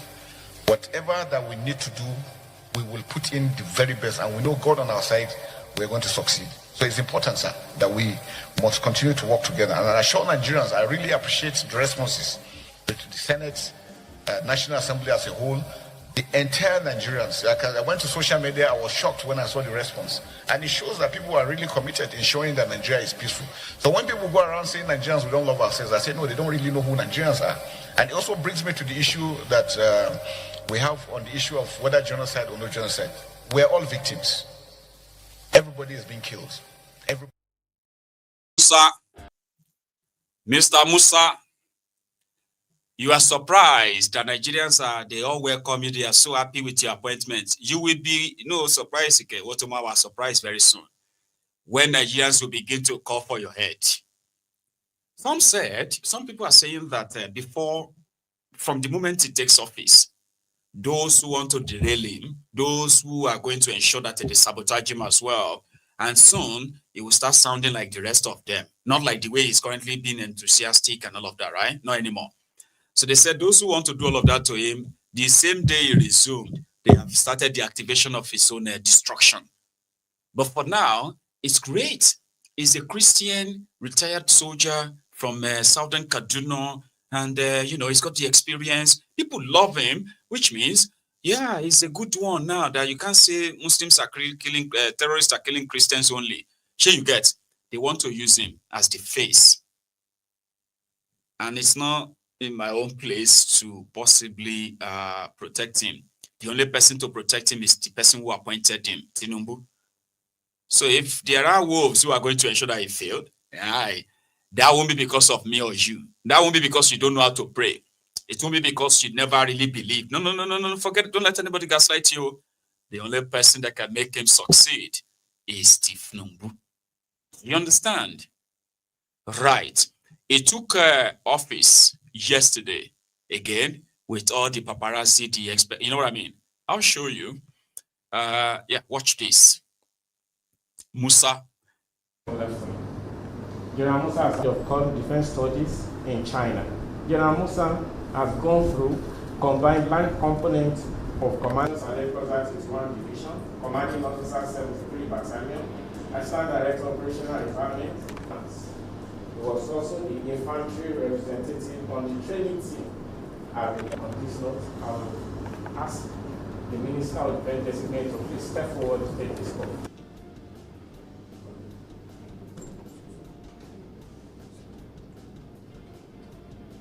I, General Abubakar Malami, retired OFR, solemnly swear that I will faithfully and bear true allegiance to the Federal Republic of Nigeria, and that I will preserve, protect, and defend the Constitution of the Federal Republic of Nigeria, so help me God. Oath of office are, do solemnly swear that I will be faithful and bear true allegiance to the Federal Republic of Nigeria, that as Minister of the Government of the Federation, I will discharge my duties to the best of my ability, faithfully and in accordance with the Constitution of the Federal Republic of Nigeria, and the law, and always in the interest of the sovereignty, integrity, solidarity, well-being of Nigeria, that I will strive to preserve the fundamental objective and directive principles of state policy contained in the Constitution of the Federal Republic of Nigeria, that I will not allow my personal interest to influence my official conduct or my official decisions, that I will, to the best of my ability, preserve, protect, and defend the Constitution of the Federal Republic of Nigeria, that I will abide by the Code of Conduct contained in the 5th schedule to the Constitution of the Federal Republic of Nigeria,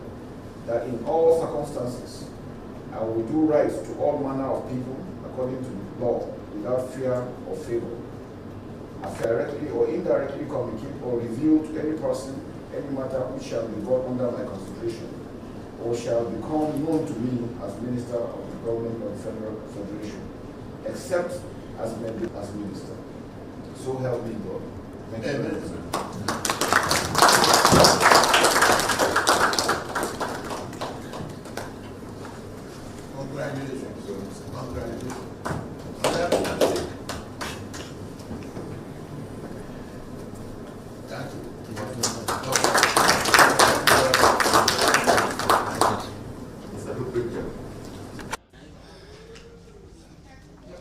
We are back again. Honorable Minister, General, and now Honorable Minister. Congratulations from all of us. Congratulations, madam, as well. You are back to a very familiar terrain, and Nigerians are expecting a lot, apart from Mr. President. Yeah, so what will be your immediate priorities from now? My immediate priority is to make sure that defense takes its place fully in the country. The synergy between the armed forces, and other security agencies, and all Nigerians being carried along, as we have always said, that security is everybody's responsibility. It is that synergy that we need to build on and work on it, and that's what we're going through. And I can assure you, within the shortest possible time, Nigerians will see results. I want to use this medium to appreciate all Nigerians. Nigerians have shown me love, and I will guarantee them that I am going to work whatever it takes to ensure that Nigeria is secured, working together. Congratulations. Thank you very much. The new charge from the president you just met with? Yes, I just met Mr. President, and he reiterated his mind on the aspect that we must make sure that Nigeria is secured. Nigerians should go back and sleep with their eyes closed, go back to their farms, schools open without being molested, everyone being carried together to make sure that Nigeria continues to grow in line with the renewed program of the Mr. President. We do not have time.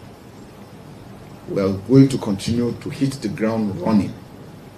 We must respect the human rights of Nigerians. Our loyalty is to Nigeria and the Nigerian people. Shedding of innocent blood is over. Our children should be able to go back to school. Our farmers should be able to go back to their farms. We must address these issues on ground. And with the support and prayers we're getting from all Nigerians, we cannot fail. But I want to assure the minister that collectively we're going to support this cause and make Nigerians believe more in us. And I believe going forward, Nigeria will be better. We stand ready to work diligently under your guidance, upholding the highest standard of professionalism, integrity, discipline, and accountability. General Musa pledges an inclusive leadership approach anchored. So Musa is doing what is expected by reassuring the people. Normally, the person that should be reassuring you should be the president. It should be on your screen almost every day. Yeah, you'll be seeing all these actions, these appointments and all of that, but it should be the one on the screen assuring you that I'm on top of the situation. The media asking him questions, he's answering them. And like that, people will begin to believe that, okay. And it's not just with what they are saying to you. It is what they mean by what they are saying to you. Sure, you get now. There's so much words all over the place. Everybody's got these different views, this and that, and expectations. And every now and then when these expectations are built up, for example, in 2014, 2015, when Nigerians first experienced this massive form of terrorism, enough that a lot of people actually felt like there was no government at the time, not knowing that what they are still going to witness will be worse than that shock of 2015. APC took advantage of that. They campaigned for change from this situation where people can't go to their farms, people can't live peacefully in their own homes, and they are now more or less like living in the refugee camps. Millions of them will stop, but it didn't stop. So that expectation died over time. And rather than for people to get a bit of a break, the Fulani terrorism joined. And other terrorism, which are mostly sponsored as well by those in government, unfortunately. So people never really had a break since then. Then there are people, I believe, who believed that it was, the terrorism in Nigeria at that point, actually like persisted simply because those in government never had the intention of doing anything about it. Then others were like, oh, it's because Buhari was a Muslim and Buhari was also a northerner. He's also a Fulani, so he's protecting his own people. Once another person comes in, their holiday will be over. I mean, their vacation will be over. All of their honeymoon will be over. There will be no more special protection for them. But shockingly, even those of you who supported Tifnumbu, you are probably surprised right now with the way the whole thing is going. Right now, instead of them to deal with it, they're actually convincing you that some people are intentionally trying to destroy Tinubu's government. Who is to help Tinubu in this situation other than Tinubu himself? How can you be obnobbing with the known terror sympathizers? You appointed some of them into your government. They are still accessing what should have been an intel, security for national security intel. They are still accessing them. And at the same time, you are telling people that things will get better. You are doing your best. And that is, that same breath, more and more people are dying. So rather than face the truth, the reality, like Buhari's time, that expectation is dying if it's not dead already. For those of you who had the expectation, I never had I didn't have any. But I'm just saying to those of you who had it, especially some of you Ronu who's watching right now, Ronu Nazis or Ronu Bastard watching, you get what I mean now? Some of you probably felt like, you know what I mean, it's going to be a different ball game. Now take another instance. Tinubu want to reform economy. Tinubu want to build economy that would, how do you build an economy that actually serves millions of people when in that same breath, terrorists are having field day in your country? More and more of your people are falling victims of kidnapping, paying ransom, some are being killed. Your farmers can't go to farm. People can't travel safely without having to have their breath right here on your roads. Traders are being attacked on the road. Things like that will automatically ruin whatever reform you think you are doing, because you know what? You are ignoring the obvious thing, which makes people poorer, destroying what they had. I mean, what they already have, right? That terrorism enablement, or this one's, yeah, they are indeed helping to destroy the same economy you are struggling to explain to people that you are doing. It's never going to work that way. So except you tackle the real problem, every other problem will become like insurmountable. Here is somebody who was also at the scene. Meanwhile, a quick one. Okay, so on Mayegun's diary political, right? We can take advantage. If you want to take advantage of the audience and all of that, where you think you have something, they might be interested in. For example, our own princess, princess now. Our own princess is also very much, an oil mogul. I call her,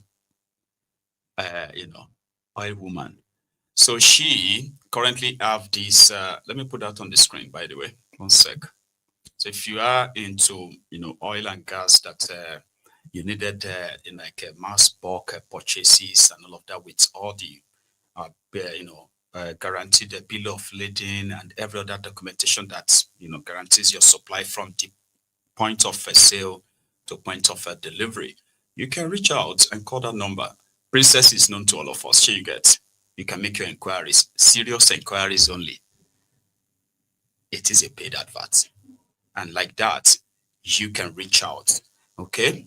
And I told her that once she makes it in the oil industry, right, it will make the effort of the Yoruba Union, which is, she is a very prominent member, will have enough money to probably support the social work we are doing in Yoruba land as well. So please help me patronize her. All right? She's got a name. She's got a reputation.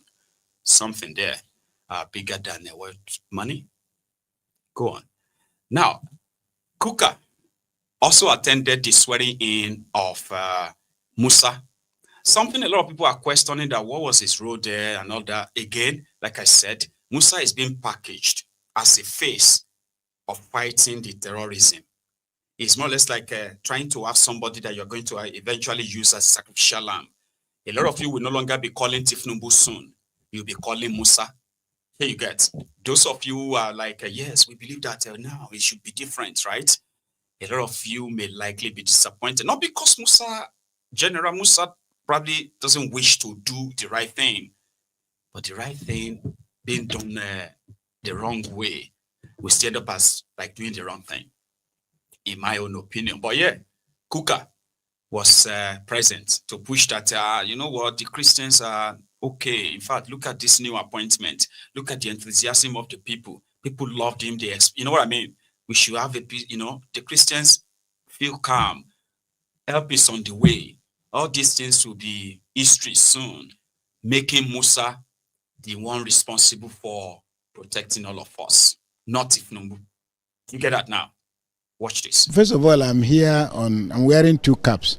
I'm representing the Sultan of Sokoto. We were at a meeting because he was born in Sokoto, and I'm in Sokoto, and he's from Southern Kaduna, and I was born in Southern Kaduna. So the Sultan knows I'm here, and it brings his greetings. But look, I mean, everybody knows what the problem is. We just need restoration of normalcy in this country by any means possible. And I think that this job is in very good hands. It does seem very clearly that the president wants to reposition the issues of security, and I think the situation is in very good hands. I miss that, but we are on all fours as far as that is concerned. Look, rain, thunder, sunshine, whatever it takes to get this mess under control. These guys need to be flushed out. Normalcy needs to return to our country. Laughter and joy has to come back to Nigeria within the shortest time possible. All we do is to pray for the best. First of all, I'm here. Do you get it now? It is called packaging, social conditioning, psychological conditioning. So you have seen Christopher Musa. He's from Southern Kaduna. He's a Christian. He's a retired general, former CDS. He's got a very impeccable profile, and he's also a Christian. So are you going to say somebody who is the Minister of Defense, who is a Christian, is sitting back and watch the Christians killed? No, that doesn't make any sense. Do you know that Tinubu had to appoint a Christian general, this and that? So at the end of the day, like I said, you all be calling Musa, not Ifnumbu. Remember when Badaru got overshadowed somehow got shadowed somehow by Batawale, the terrorist, sympathizer himself. So Musa is now expected to now be the face of it. But would it be bold or clear enough to at least stop the amnesty for terrorists? Stop these public peace meetings that are so disgraceful and embarrassing? Maybe we can start from there, and Oshiomole agrees with me. We have seen in the distant past where terrorists apprehended who have killed, maimed, and committed heinous crimes were in the name of de-radicalization. They were arrested, quote and unquote, de-radicalized, retrained, fed with taxpayers' money, and as we know now, some of these guys went back to continue with the acts of terrorism. So my understanding of this reinforcement of the Terrorism Act, by including kidnapping, is that such discretion will not be available to anyone, whether in the armed forces or even in the executive. Because we can't spend so much money, expend so much energy to apprehend very dangerous people who have killed, maimed, buried children alive, and in the air where they are apprehended, somebody come from somewhere and say, look, we need to use all sorts of jargons to justify why these guys should not face the wrath of the law, which is to face trial and if convicted, sentenced to death. Until people begin to see those who have killed. Even in the Bible and the Holy Quran, he who kills has no right to life. And so I believe that by re-emphasizing this law in the manner that the leader of the Senate has very ably articulated all the elements of the law, that the message should be clear. Those discretion are withdrawn. No more de-radicalization. If you are caught after committing heinous crimes, the penalty is death if convicted. Thank you, Mr. President, and I want to thank the Senate leader for, very articulate presentation of what I believe is our collective feelings with regards to this issue of kidnapping and terrorism. Thank you, Mr. President. In the course of the public of the kidnappers and the appropriate punishment to be given to them. And then we will also... Informants. Okay, Senator Wama could say something. I represent Abia North. Mr. President and distinguished colleagues, I'm not sure that this bill brought by the leader of the Senate was a bill agreed by all of us. All 109 senators agreed in a closed session that we must get this bill across and sent to Mr. President. Mr. President, I believe it's a high time. There's no town and villages that there are no kidnappers in Nigeria. So I believe this bill is apt, is a natural thing to do, and we will go as we have seen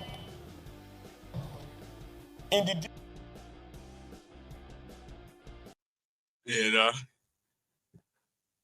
Let's start with that. And eventually, by the way, they ended up codifying, not yet, to make kidnappings and all of that as an act of terrorism, and also should carry death sentence. That has now passed the second reading, meaning if it becomes the law, Tinubu should sign it immediately. These are the moves that you want to see, not just what they say, just what they do, And they shouldn't be wasting their time chasing on those who are pointing all of this out. Because all of us, by the way, want a peaceful place. And say if you have a peaceful country, you have a peaceful community. Or is it that if you have peaceful communities, you have a peaceful nation? Nigeria is not a nation. It is an amalgamation of nations that form the supposed Nigeria, forceful one, by the way, right?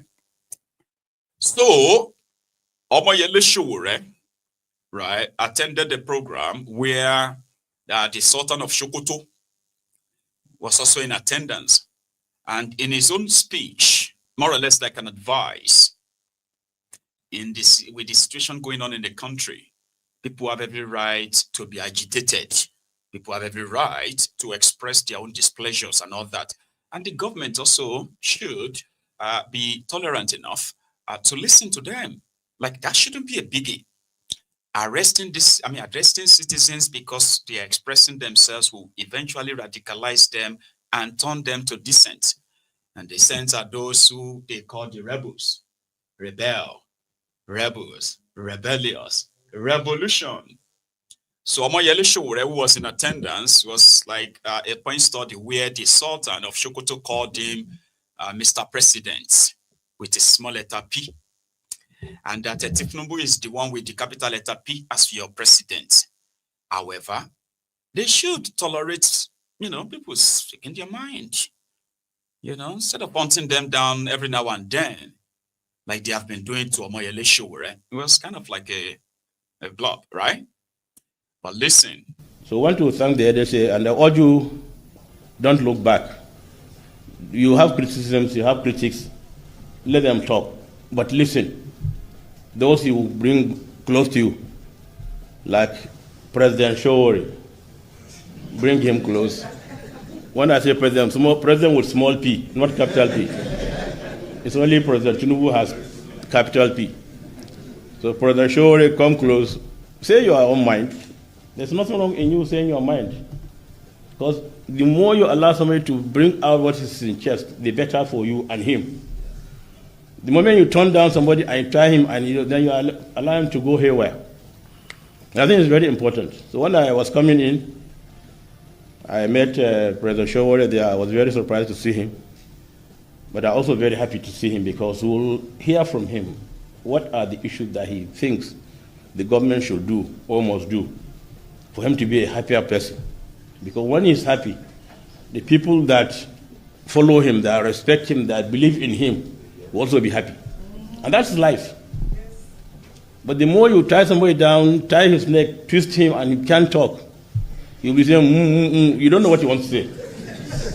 But let him open his mouth and say what he wants to say. So, President Sowore, I invite you to feel free, come to me as you used to. We met a couple of times at the peace committee meetings when you were gunning for presidency. Maybe one day you'll be at this Aso Villa as president. You didn't say amen.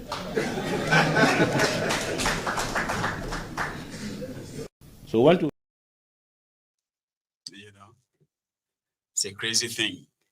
And that's not too much to ask. It simply means the elite themselves actually knows the people they have now called the troublemakers, right? We have also received a report that rather than an hostile, sort of like hostile treatment against Mazi Nnamdi Kanu, they've turned the Sokoto prison to a small place where they go for, a place where they go to pilgrimage right now. A lot of people are now paying pilgrimage visits to this, not just the prison, even to the town. And guess what? The Sokoto state government, where this Sultan of Sokoto also lives, right? They have been very much like hospitable. The irony. Are you with me? So the elite knows what is going on. And most of the time, they just have to pretend that they don't. However, they are also worried that if the Kasala bursts one day, someday, nobody is going to actually really have the chance to wield around their power, the influence, and not the money. You know? But Sowore, well, they can't have Sowore with in their midst. It is always like a mismatch. It won't really happen. But yeah, that happened. The conversation. And this conversation also happened. A brother who said it was just like a passerby, like a spectator, suddenly got grabbed and arrested, and he was accused of being a madman. Now, I have a question for you, two questions actually. My 2 hours is complete, but I feel like I could still actually tell or share more all the other stuff I have here, including what's going on in River State and a few other places. Do you think we should call it a night, or we should just keep the roll? I know a lot of people say we should keep the roll, but it's good to ask. What do you think? Call it a night or keep the roll? Because I have the second question. Yeah? Right. We should continue. Okay, let's continue. Normally people will say, let's take calls. I know I would love to take calls, but I'm not going to be here tomorrow, so you're going to be watching replay tomorrow. Yeah, I'm going to be busy having this family day out and all that stuff. Sure you get. Yeah. So I won't see you again until Sunday. So let me quickly just finish. Yeah. Now my second question. Tell me, I know you can't tell me, but some of you will still manage to put it in the comment, okay? Tell me, if for any reason you are standing by or standing at the bus stop waiting for your bus to come, and then the next bus that comes or that came is the one where you just get dragged, and you are dragged like more or less like arrested. You get dragged into the van. And while you got into the van, you realized that there were other occupants. But these are not just normal occupants.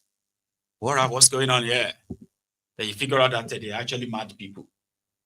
Now you tell me, in that kind of circumstance, what would be your way of getting yourself out of that situation?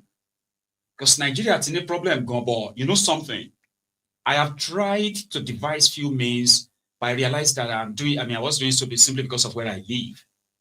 But I have I've seen probably movies where people have been wrongly, picked up by the roadside, and they are sent straight to the psychiatric home, So you tell me, there you are, just standing by the roadside, and then you got dragged into a car, and there were mad people. How do you think is the best way to explain yourself out and say, I'm not mad, I'm not a mad person? How? I keep asking myself this question. Some said, the way you dress is the way you are going to be addressed, which in itself is also complicated. In Nigeria today, if you are a young man, especially, that drives nice car, keeps on, clean shave, dresses nice, and smells good, the Nigerian police can target you and call you a fraudster, Yahoo boy. And we all know how that goes. So some people started probably dressing down. Now, people are saying if you dress down and you get picked up as a madman, how can you explain yourself in 5 sentences or maybe 3 sentences? Tell me, are you going to be gentle and say, no, see, excuse me, can I explain something to you, sir? I am not a madman. I can prove it to you. I was coming from my house. I live in number so and so. And then I came, do you think you'll be believed? And what do you think you can do to get out of that situation? Because this brother might need that advice. If he's got the opportunity of watching this, I shared this earlier on Mayegun's Diary Political. This young man got raided, and there he was explaining to those who arrested him that he's not a madman. No, I'm not mad. I'm explaining this or that, but nobody believed him.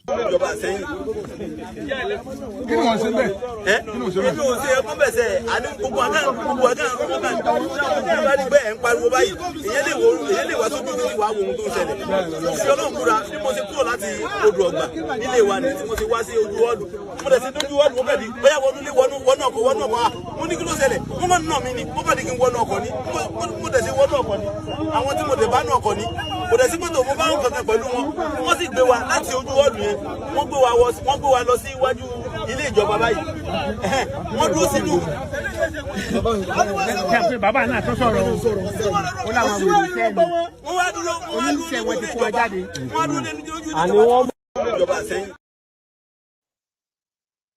Sorry if you don't understand Yoruba, that's why I made that earlier explanation. That if you find yourself in that situation, and there you are, how do you really explain to them that I'm not mad? Are you going to fight them and run away? But do you know something? In my own opinion, it is ideal to actually fight them and run away.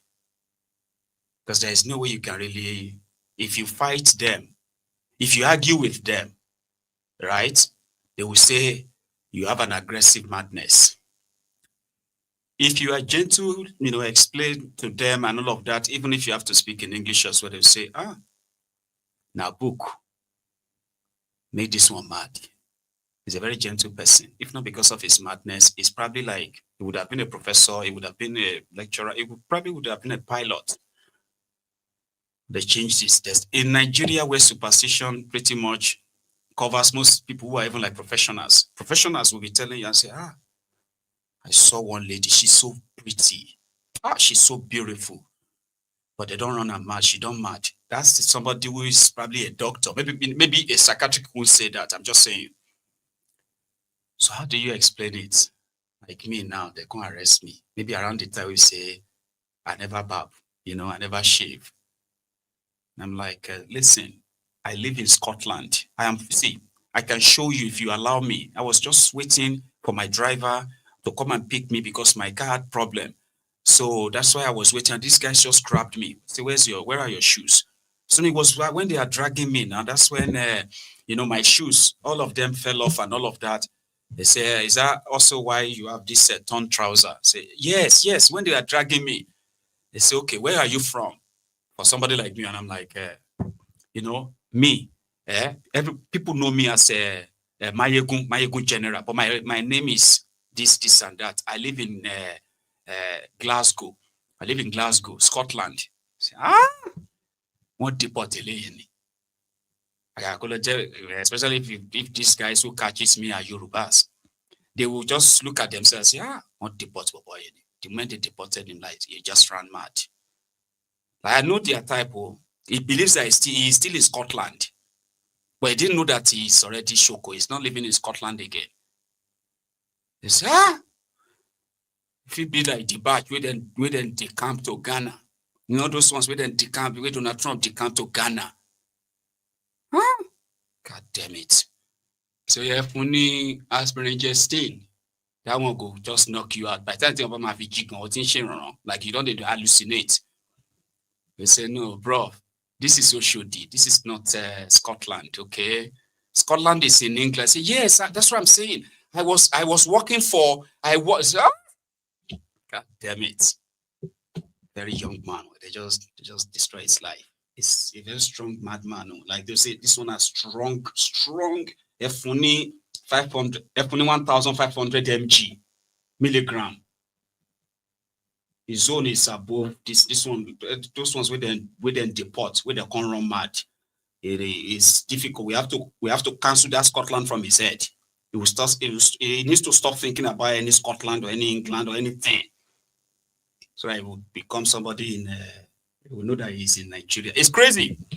I have to use that just to give you a bit of a relief because, yeah, we've all so glued to the edges of our own couches. A lot of people have been having a lot of, things running through their minds based on what we have actually shared so far. So I'm glad that some of you could actually put up the laugh emoji and laugh. Enough. So you can do me the other favor, like the broadcast. And yeah, let's continue. Okay. This time to Rivers State, because it's part of what we were supposed to talk about. Okay. So earlier this morning, right, the supposed speaker of Rivers State House of Assembly, Martin Amawule, the Wike said, man. Now, this should be the genesis, right? A few days ago, the Turaki, the new PDP chairman, who somehow, I don't know how they did it all. It's like they have been recognized by INECO.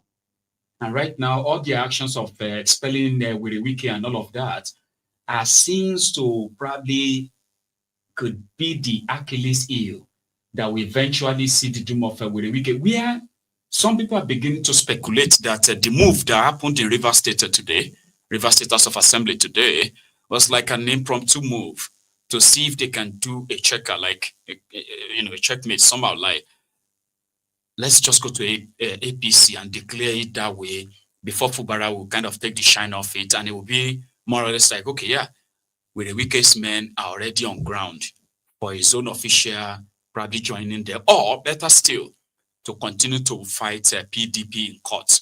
Here is the genesis. Then I'll come back. Distinguished members of the press, as I'm talking to you, these certificates have been dispatched via courier to go to the 11 persons that have been expelled.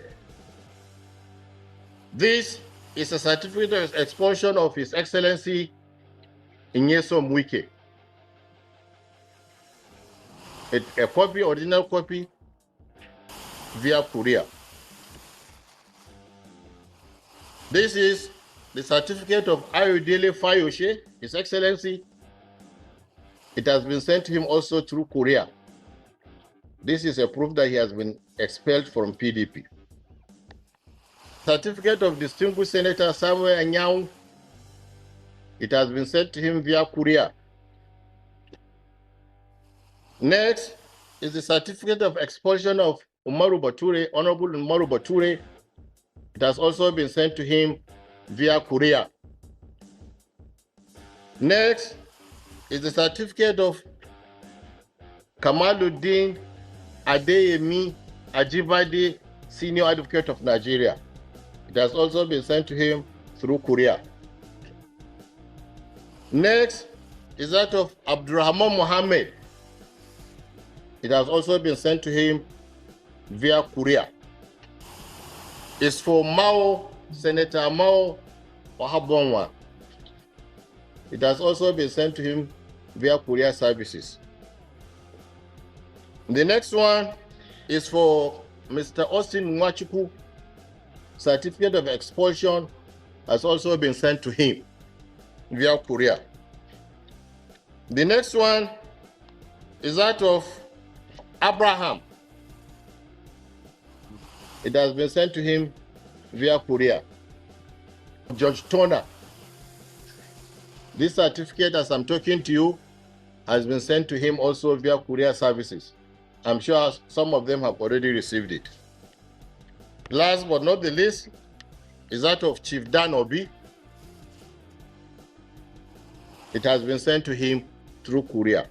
We have done this for Nigerians, particularly critical institutions that are involved in managing the affairs of political parties, especially INEC, and they have been managing the affairs of main security affairs in the society, most especially Nigeria Police, Department of Security Services, Nigeria Civil Defense, and other agencies of government, to know that these people are no longer members of our party.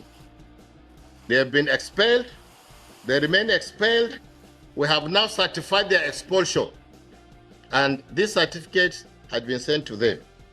Very soon, members of the society will be informed via proper disclaimers that any person henceforth who decide to do business with them, all of them, or some of them, or any one of them, does so at his or her or their risk.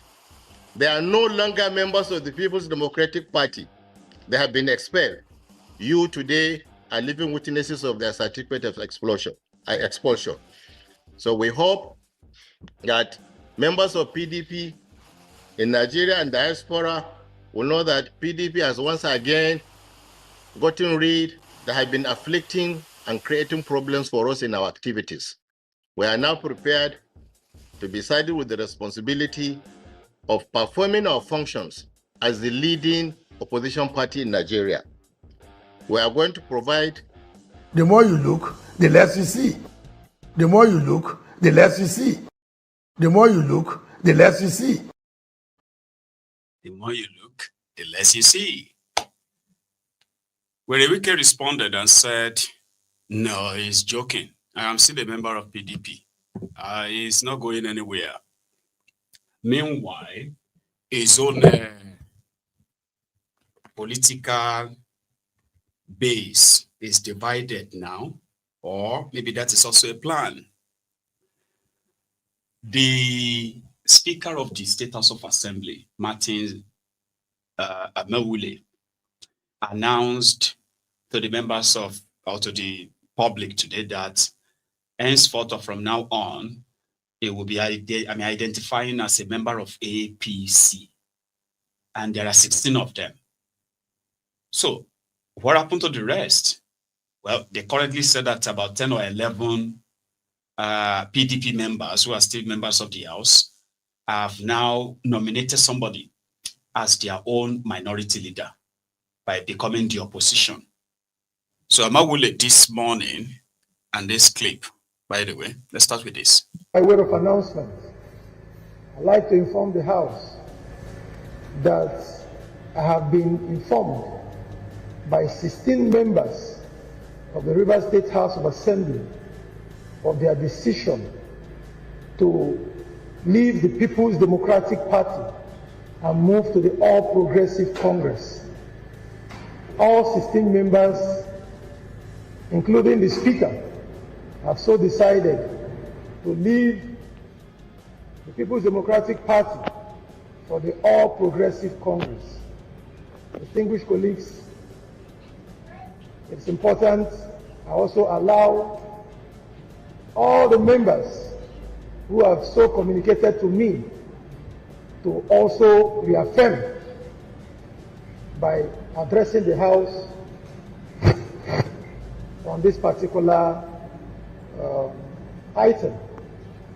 But before I give them the opportunity to speak, distinguished colleagues, let me say that the reason for leaving the People's Democratic Party is because of the clear division in the People's Democratic Party today.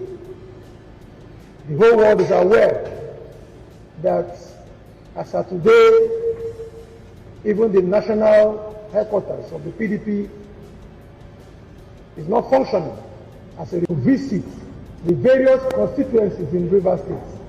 It is time to hear from our people. We need to visit our chiefs, our women, our youths. We need to go to our various wards. We need to visit our various local government areas and find out what is going on. We need to see and hear from our people so that we can know how best to serve them, how best to represent them. We need to get more facts, more information. And that is why the Constitution has empowered us to proceed on recess whenever we feel it is necessary for us to do so. Distinguished colleagues, motion has been moved and seconded. This House stands adjourned till Monday, the 26th day of January 2026 at 10 a.m. By way of announcement, I'd like to inform the House. Nuisance, Lele. We hear that. It couldn't really pinpoint why they are leaving, other than PDP has become vindictive. The national office is not functioning, and they need to go to their constituencies to go and talk to their people and find out what is going on. I don't even understand. And I think he also said something like this. Let's see. Distinguished colleagues, very happily, let me announce to honorable members that your speaker, Right Honorable Martin Chike Amewule, has decided and has indeed written to my ward chairman. I've written to my ward chairman, Mr. Osondolo. There's the PDP ward chairman, Obiakpo Ward 1, of my decision to leave the People's Democratic Party. Distinguished colleagues, APC is my new party. I will do all that is needed to be done towards ensuring that the party card of the All Progressive Congress is issued to me in no time. But as I speak today, I am a member of the All Progressive Congress, and I'm happy to be a member of the APC so that we can join forces with Mr. President. Mr. President is doing so much for this country.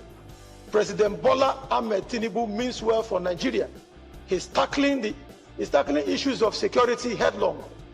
The president has shown love to Rivers State. Mr. President is helping Rivers people to be part of the governance of this country. So I'm so delighted to be part of the All Progressive Congress so that we can support Mr. President right inside the All Progressive Congress. But the major reason for leaving the PDP is because of the division in PDP. Thank you, distinguished colleagues. We are a poor nation. The bank coal will follow. They say firewood, not smoke. They say we need to plant more trees. And they are not giving us money.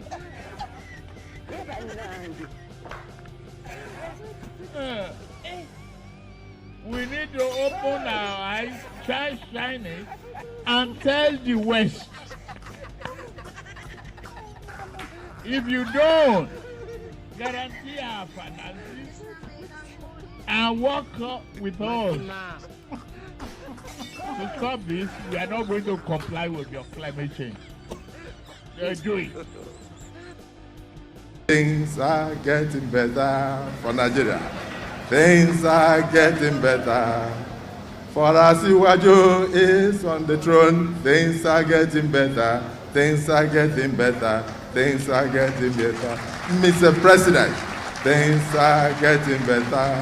Hey, I said, things are getting better for Nigeria. For Nigeria is on the way. Progressive government. Things are getting better. Asiwaju, congratulations.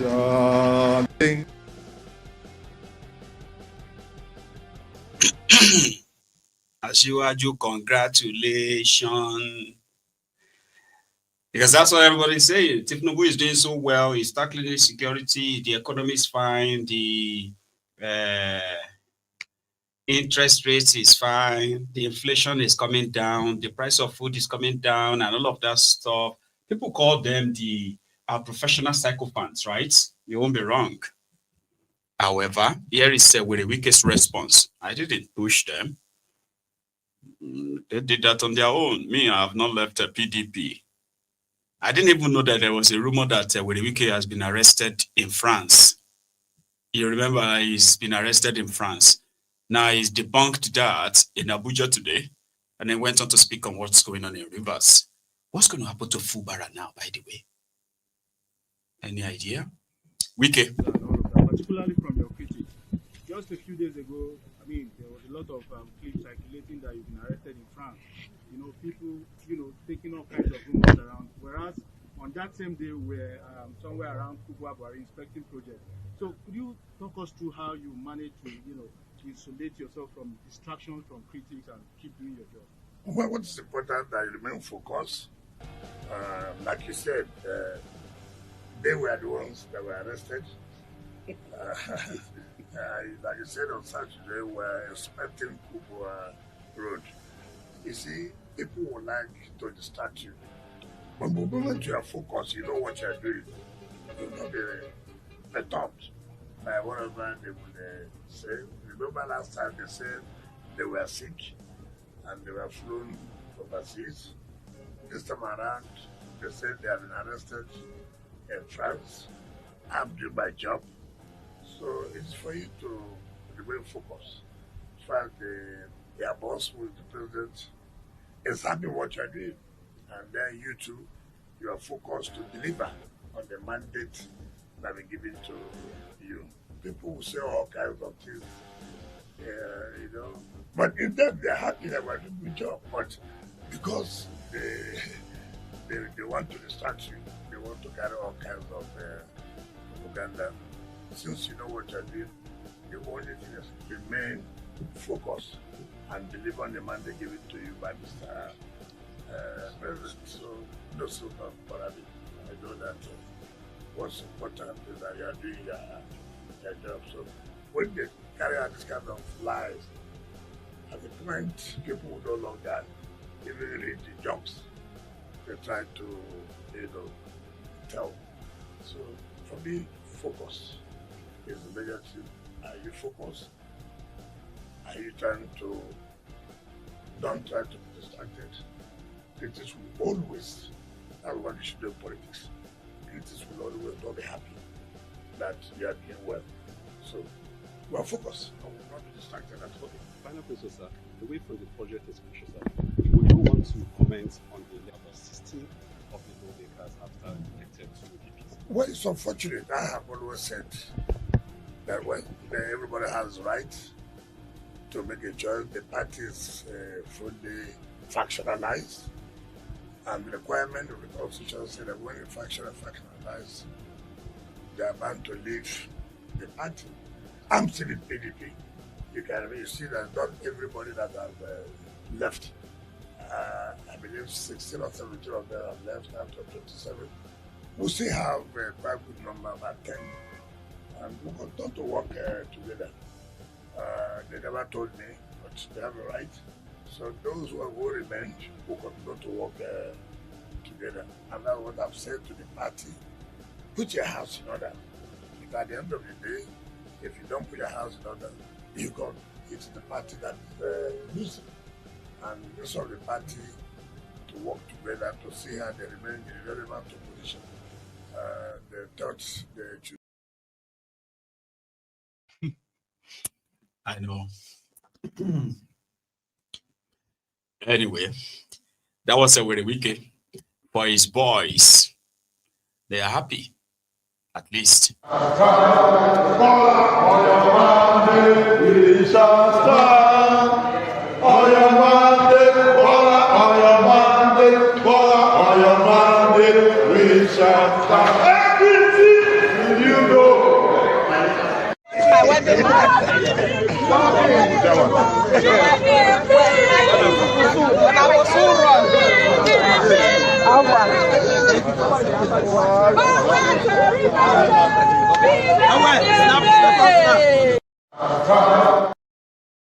It's crazy, right? Wike controls the PDP and APC. So the person that the courts confirmed as the chairman of APC in Rivers State. is not recognized by even Tinubu or APC in Abuja. They just left Rivers State APC. Like, you know what I mean?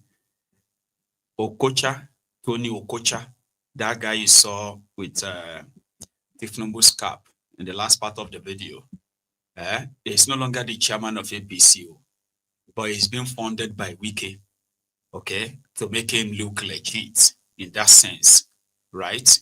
While the original chairman of APC in Rivers State is not recognized at the national level because of Wike. So similarly in PDP, right? So with the Wike's people are still those who are controlling the PDP in Rivers, okay? So he funded both parties. And to him, it is a unity party in Rivers, meaning PDP, APC, they are one. So they will share positions and say, okay, you can take 1, 2, 3, 4, 5, 6, 7. You will take 8, 9, 10, 11, 12, 13, like that. So the lawmakers that left for APC today, the Martins Amawule, we is from Obiakpo, with the weakest local government. Then you have Dumle Mao Gokana, the one called Major Jack Akuku. That one is from Akuku Toru 1. Linda Stewart is from Okrika constituency. Franklin Nwabuchi, that one is from Ogba Egbema Ondoni constituency. Azeru Okpara, that one is from Port Harcourt 3 constituency. Arnold Dennis is from Ogu Bolu constituency. Peter Abe, that one is from Degema. Lolo Opwende, that one is Akuku Toru 2 constituency. Tekena Wellington, that one is from Asari Toru 1. And then you have Igwe Afoji from Eleme. Solomon Wami from Port Harcourt 1. Enemy George, Asaru Toru 2 constituency. Then they have another one, there's another one called the Small Adoki. That one is from Port Harcourt 2 constituency. Number 15, Ofix Kabank. That one is from Andoni constituency. And the last one is Chimezie Nwakwo, who is from Eche constituency. So 16 of them have now become the members of APC. And we want to see what drama is going to follow. Just for the side. Right. The retired policemen in Nigeria, they have been protesting, right? Because their pension was sort of like attached to a particular government policy that, according to them, has made it difficult for them to access their own pension, gratuity and all that. You've probably seen a lot of them protested in the last few weeks and months. Sowore even joined them at a point to protest at the National Assembly, demanding that they be taken off, and according to them, that will ease up the release of their pension. Amen. So when the National Assembly today then announced that they have finally removed them from that pension, from that pay system and all that, they were there to celebrate. I just thought I should add it because I shared the time they were tear gassed, they were brutalized. These retired policemen. But right now, maybe the first step to their own supposed peaceful retirement is this, because I don't understand this excitement, or it must mean something.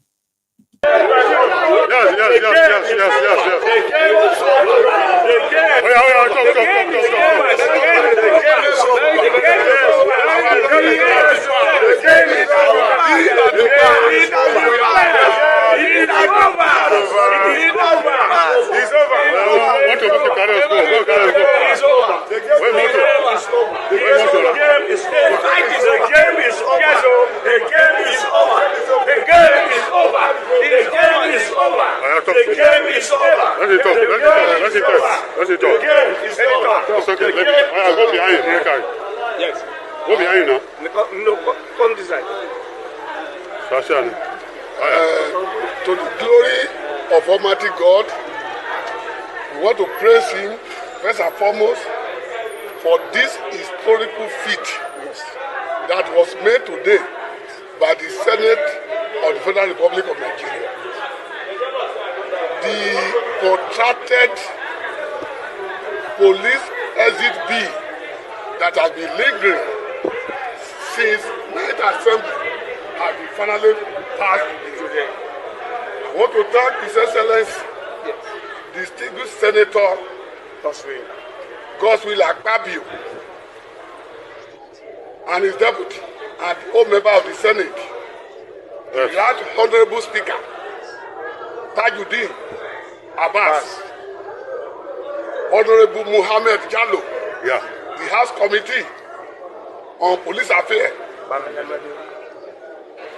Senator Bamidele, our dynamic, our ever versatile brother from Ekiti State, who is the Senate Majority Leader, for the role he played in ensuring that this bill was passed. We are grateful to each and every one of them.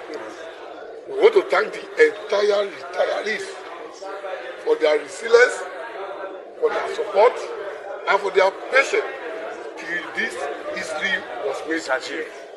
We thank everybody.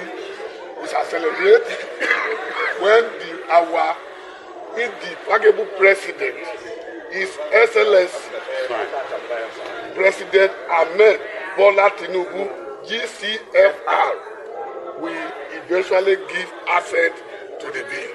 And we know that one will be done with dispatch. So we thank you all. We thank God. We thank all our supporters, all the people who have played one role or the other. We cannot mention their name. God will bless all of you. God will bless all of us. Lord live retiree of Federal Republic of Nigeria. Lord live Nigeria Police Force. Lord live Federal Republic. You can hear from the horse's mouth. That is the national coordinator, retired CSP affair. I, DSP Ilyasu Aliu, I want to set it clear to the whole Nigerian police, both serving and retired. Today, they are out of Celebrities Contribution Pension Scheme. They have to go and jubilate, both the serving and retired. Today is our independent day, and by the grace of God, we urge Mr. President to sir? Hold the date. Today is the 4th of November 2025. Is a deal day for us out of a slavery contribution. So it's a jubilating day for serving and retired. You won't need a car to travel. You won't need an aeroplane to travel. You will just say, I want to go to London. And you'll be in London. Whether you believe it or not. So it's still a long way to go for them. And they will probably be joining the queue. Do you remember the Super Falcons that they promised $100,000 each? And they also promised them houses and so many other things.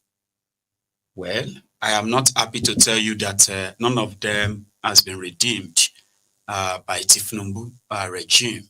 But yeah, to them, a journey of 1,000 miles begins with a step. So eventually, they will still live to enjoy the fruit of their labor in their retirement. As we all have to go and retire to bed now, for those of us who are very close to should be in bed, and the rest who still have a few hours for the rest of the day, enjoy the rest of the day, your day, right? And for the rest of us, we're going to say good night. And to you, good night. Thank you for your time. Please don't forget to like us. Well, if you haven't, please do now. It's the best time to do it. I'll see you again. Good night.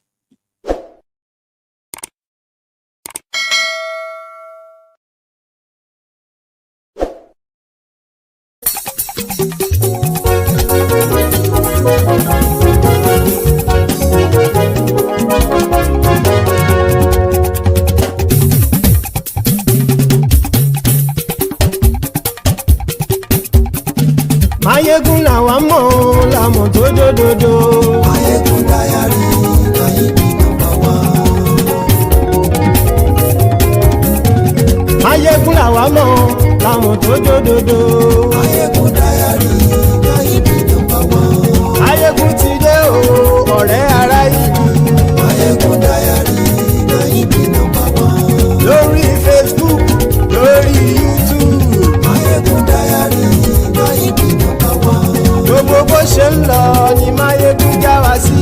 Máyégún Diary na ibi nọ́mbà wọn. Àṣírí ọ̀jẹ̀lú kì í bò níbẹ̀ o. Máyégún Diary na ibi nọ́mbà wọn. Bó bá ṣe eré àní Máyégún máa wí. Máyégún Diary na ibi nọ́mbà wọn. Ó sì tún ṣe eré wàá gbọ́ níbẹ̀ o. Máyégún Diary na ibi nọ́mbà wọn. Máyégún Diary politico. Máyégún Diary na ibi nọ́mbà wọn. Godfatherism kò sí lọ́rọ̀ Máyégún. Máyégún Diary na ibi nọ́mbà wọn. Ẹ farabalẹ̀ sẹ́ o kẹgbọ́rọ̀ lẹ́nu. Máyégún Diary na ibi nọ́mbà wọn. Àní Máyégún làwa mọ̀ dódódódó. Máyégún Diary na ibi nọ́mbà wọn.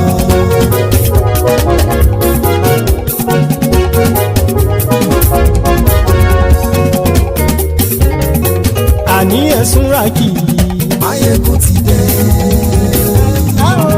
Máyégún ti dé. Ọ̀jẹ̀lú ẹ̀sùn ràkì. Máyégún ti dé. Àní ẹ̀sùn ràkì. Máyégún ti dé. Lórí Facebook. Máyégún ti dé.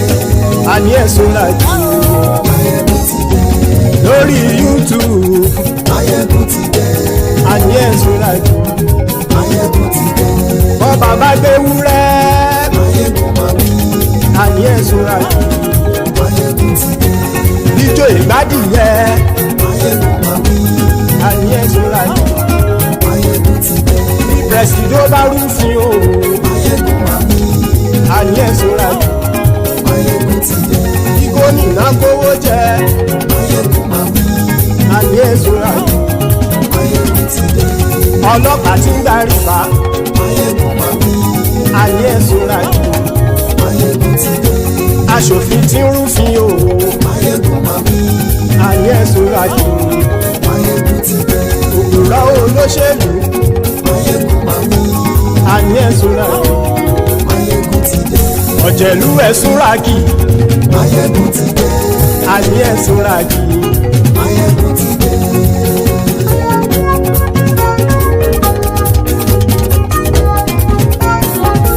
Máyégún ti dé. Gbogbo ọ̀jẹ̀lú ẹ̀sùn ràkì. Máyégún ti dé. Gbogbo ọ̀jẹ̀lú ẹ̀sùn ràkì. Ṣùgbọ́n ní bá ti ṣe èyí tó yẹ kí wọ́n ṣe, ọmọ bá dèrò ní fi wọ́n níran o. Máyégún ti dé. Gbogbo ọ̀jẹ̀lú ẹ̀sùn ràkì. Máyégún ti dé. Gbogbo ọ̀jẹ̀lú ẹ̀sùn ràkì. Ṣùgbọ́n ní bá ti ṣe èyí tó yẹ kí wọ́n ṣe, ọmọ bá dèrò ní fi wọ́n níran. Wọ́n fowó bẹ́ẹ̀ o, Máyégún ó sọ pé wọ́n ò bẹ́ẹ̀. Wọ́n fowó bẹ́ẹ̀, Máyégún ó sọ pé wọ́n ò bẹ́ẹ̀. Oníkan ṣáàtì ṣe èyí tó yẹ kí wọ́n ṣe, fáwọn ará ìlú tó gbé wọn débẹ̀ o. Máyégún ti dé. Gbogbo ọ̀jẹ̀lú ẹ̀sùn ràkì. Máyégún ti dé. Gbogbo ọ̀jẹ̀lú ẹ̀sùn ràkì. Ṣùgbọ́n ní bá ti ṣe yìí tó yẹ kí wọ́n ṣe, ọmọ bá dẹ́rọ̀ ò ní fi wọ́n níran. Kì máa yí ṣe eré, ọ̀rọ̀ yìí kì í ṣe ẹ̀fẹ̀. Kì máa yí ṣe eré, ọ̀rọ̀ yìí kì í ṣe ẹ̀fẹ̀. Ẹni bá ti lè lẹ́bọ̀ lẹ́rù o, ọmọ bá dèrò kàṣà ìtú wọn síta. Máyégún ti dé. Gbogbo ọ̀jẹ̀lú ẹ̀sùn ràkì. Máyégún ti dé. Gbogbo ọ̀jẹ̀lú ẹ̀sùn ràkì. Ṣùgbọ́n ní bá ti ṣe yìí tó yẹ kí wọ́n ṣe, ọmọ bá dẹ́rọ̀ ò ní fi wọ́n níran. Tẹnitẹni ọmọ Máyégún ọ̀rẹ́ ara ìlú mọ̀mọ́ ni mo fọlọ́run ṣọ́ ẹ̀ bá kìlẹ́bù. Lóòótọ́ olódodo ìlú ọ̀tá ìlú mọ̀mọ́ ni ìwọ ṣá máa ń ṣọ́ra kò sì mọ́ bẹ̀rù. Bọ́tà ń lè rí bóníṣègùn lé káwọn mọ̀mọ́ fi ṣera wọn ni ó ti dẹrùn tí wọn ò gbọ́dọ̀ sè mọ́bẹ̀. Èèpo ọ̀bọ̀ lọmọ bá dérò tàjẹ́ ò gbọ́dọ̀ jẹ. ó ti jọba lórí àbínú ẹni kò sì mọ́ fòyà àìsíwọ́lu ní ẹnìkẹ́ ìgbódì ẹyin lábàrá o ó kó ẹni tó bá dán wò á kàmù máyé ó ti dé gbogbo ọ̀jẹ̀lú ẹ̀ túnra kì máyé kò ti dé gbogbo ọ̀jẹ̀lú ẹ̀ túnra kì o ẹni bá ti ṣe yìí tó yẹ kí wọ́n ṣe ọmọ bá dèrò òní fi wọ́n níran o. máyé kò ti dé gbogbo ọ̀jẹ̀lú ẹ̀ túnra kì máyé kò ti dé gbogbo ọ̀jẹ̀lú ẹ̀ túnra kì ṣùgbọ́n ní bá ti ṣe yìí tó yẹ kí wọ́n ṣe ọmọ bá dẹ́rọ̀ òní fi wọ́n níran.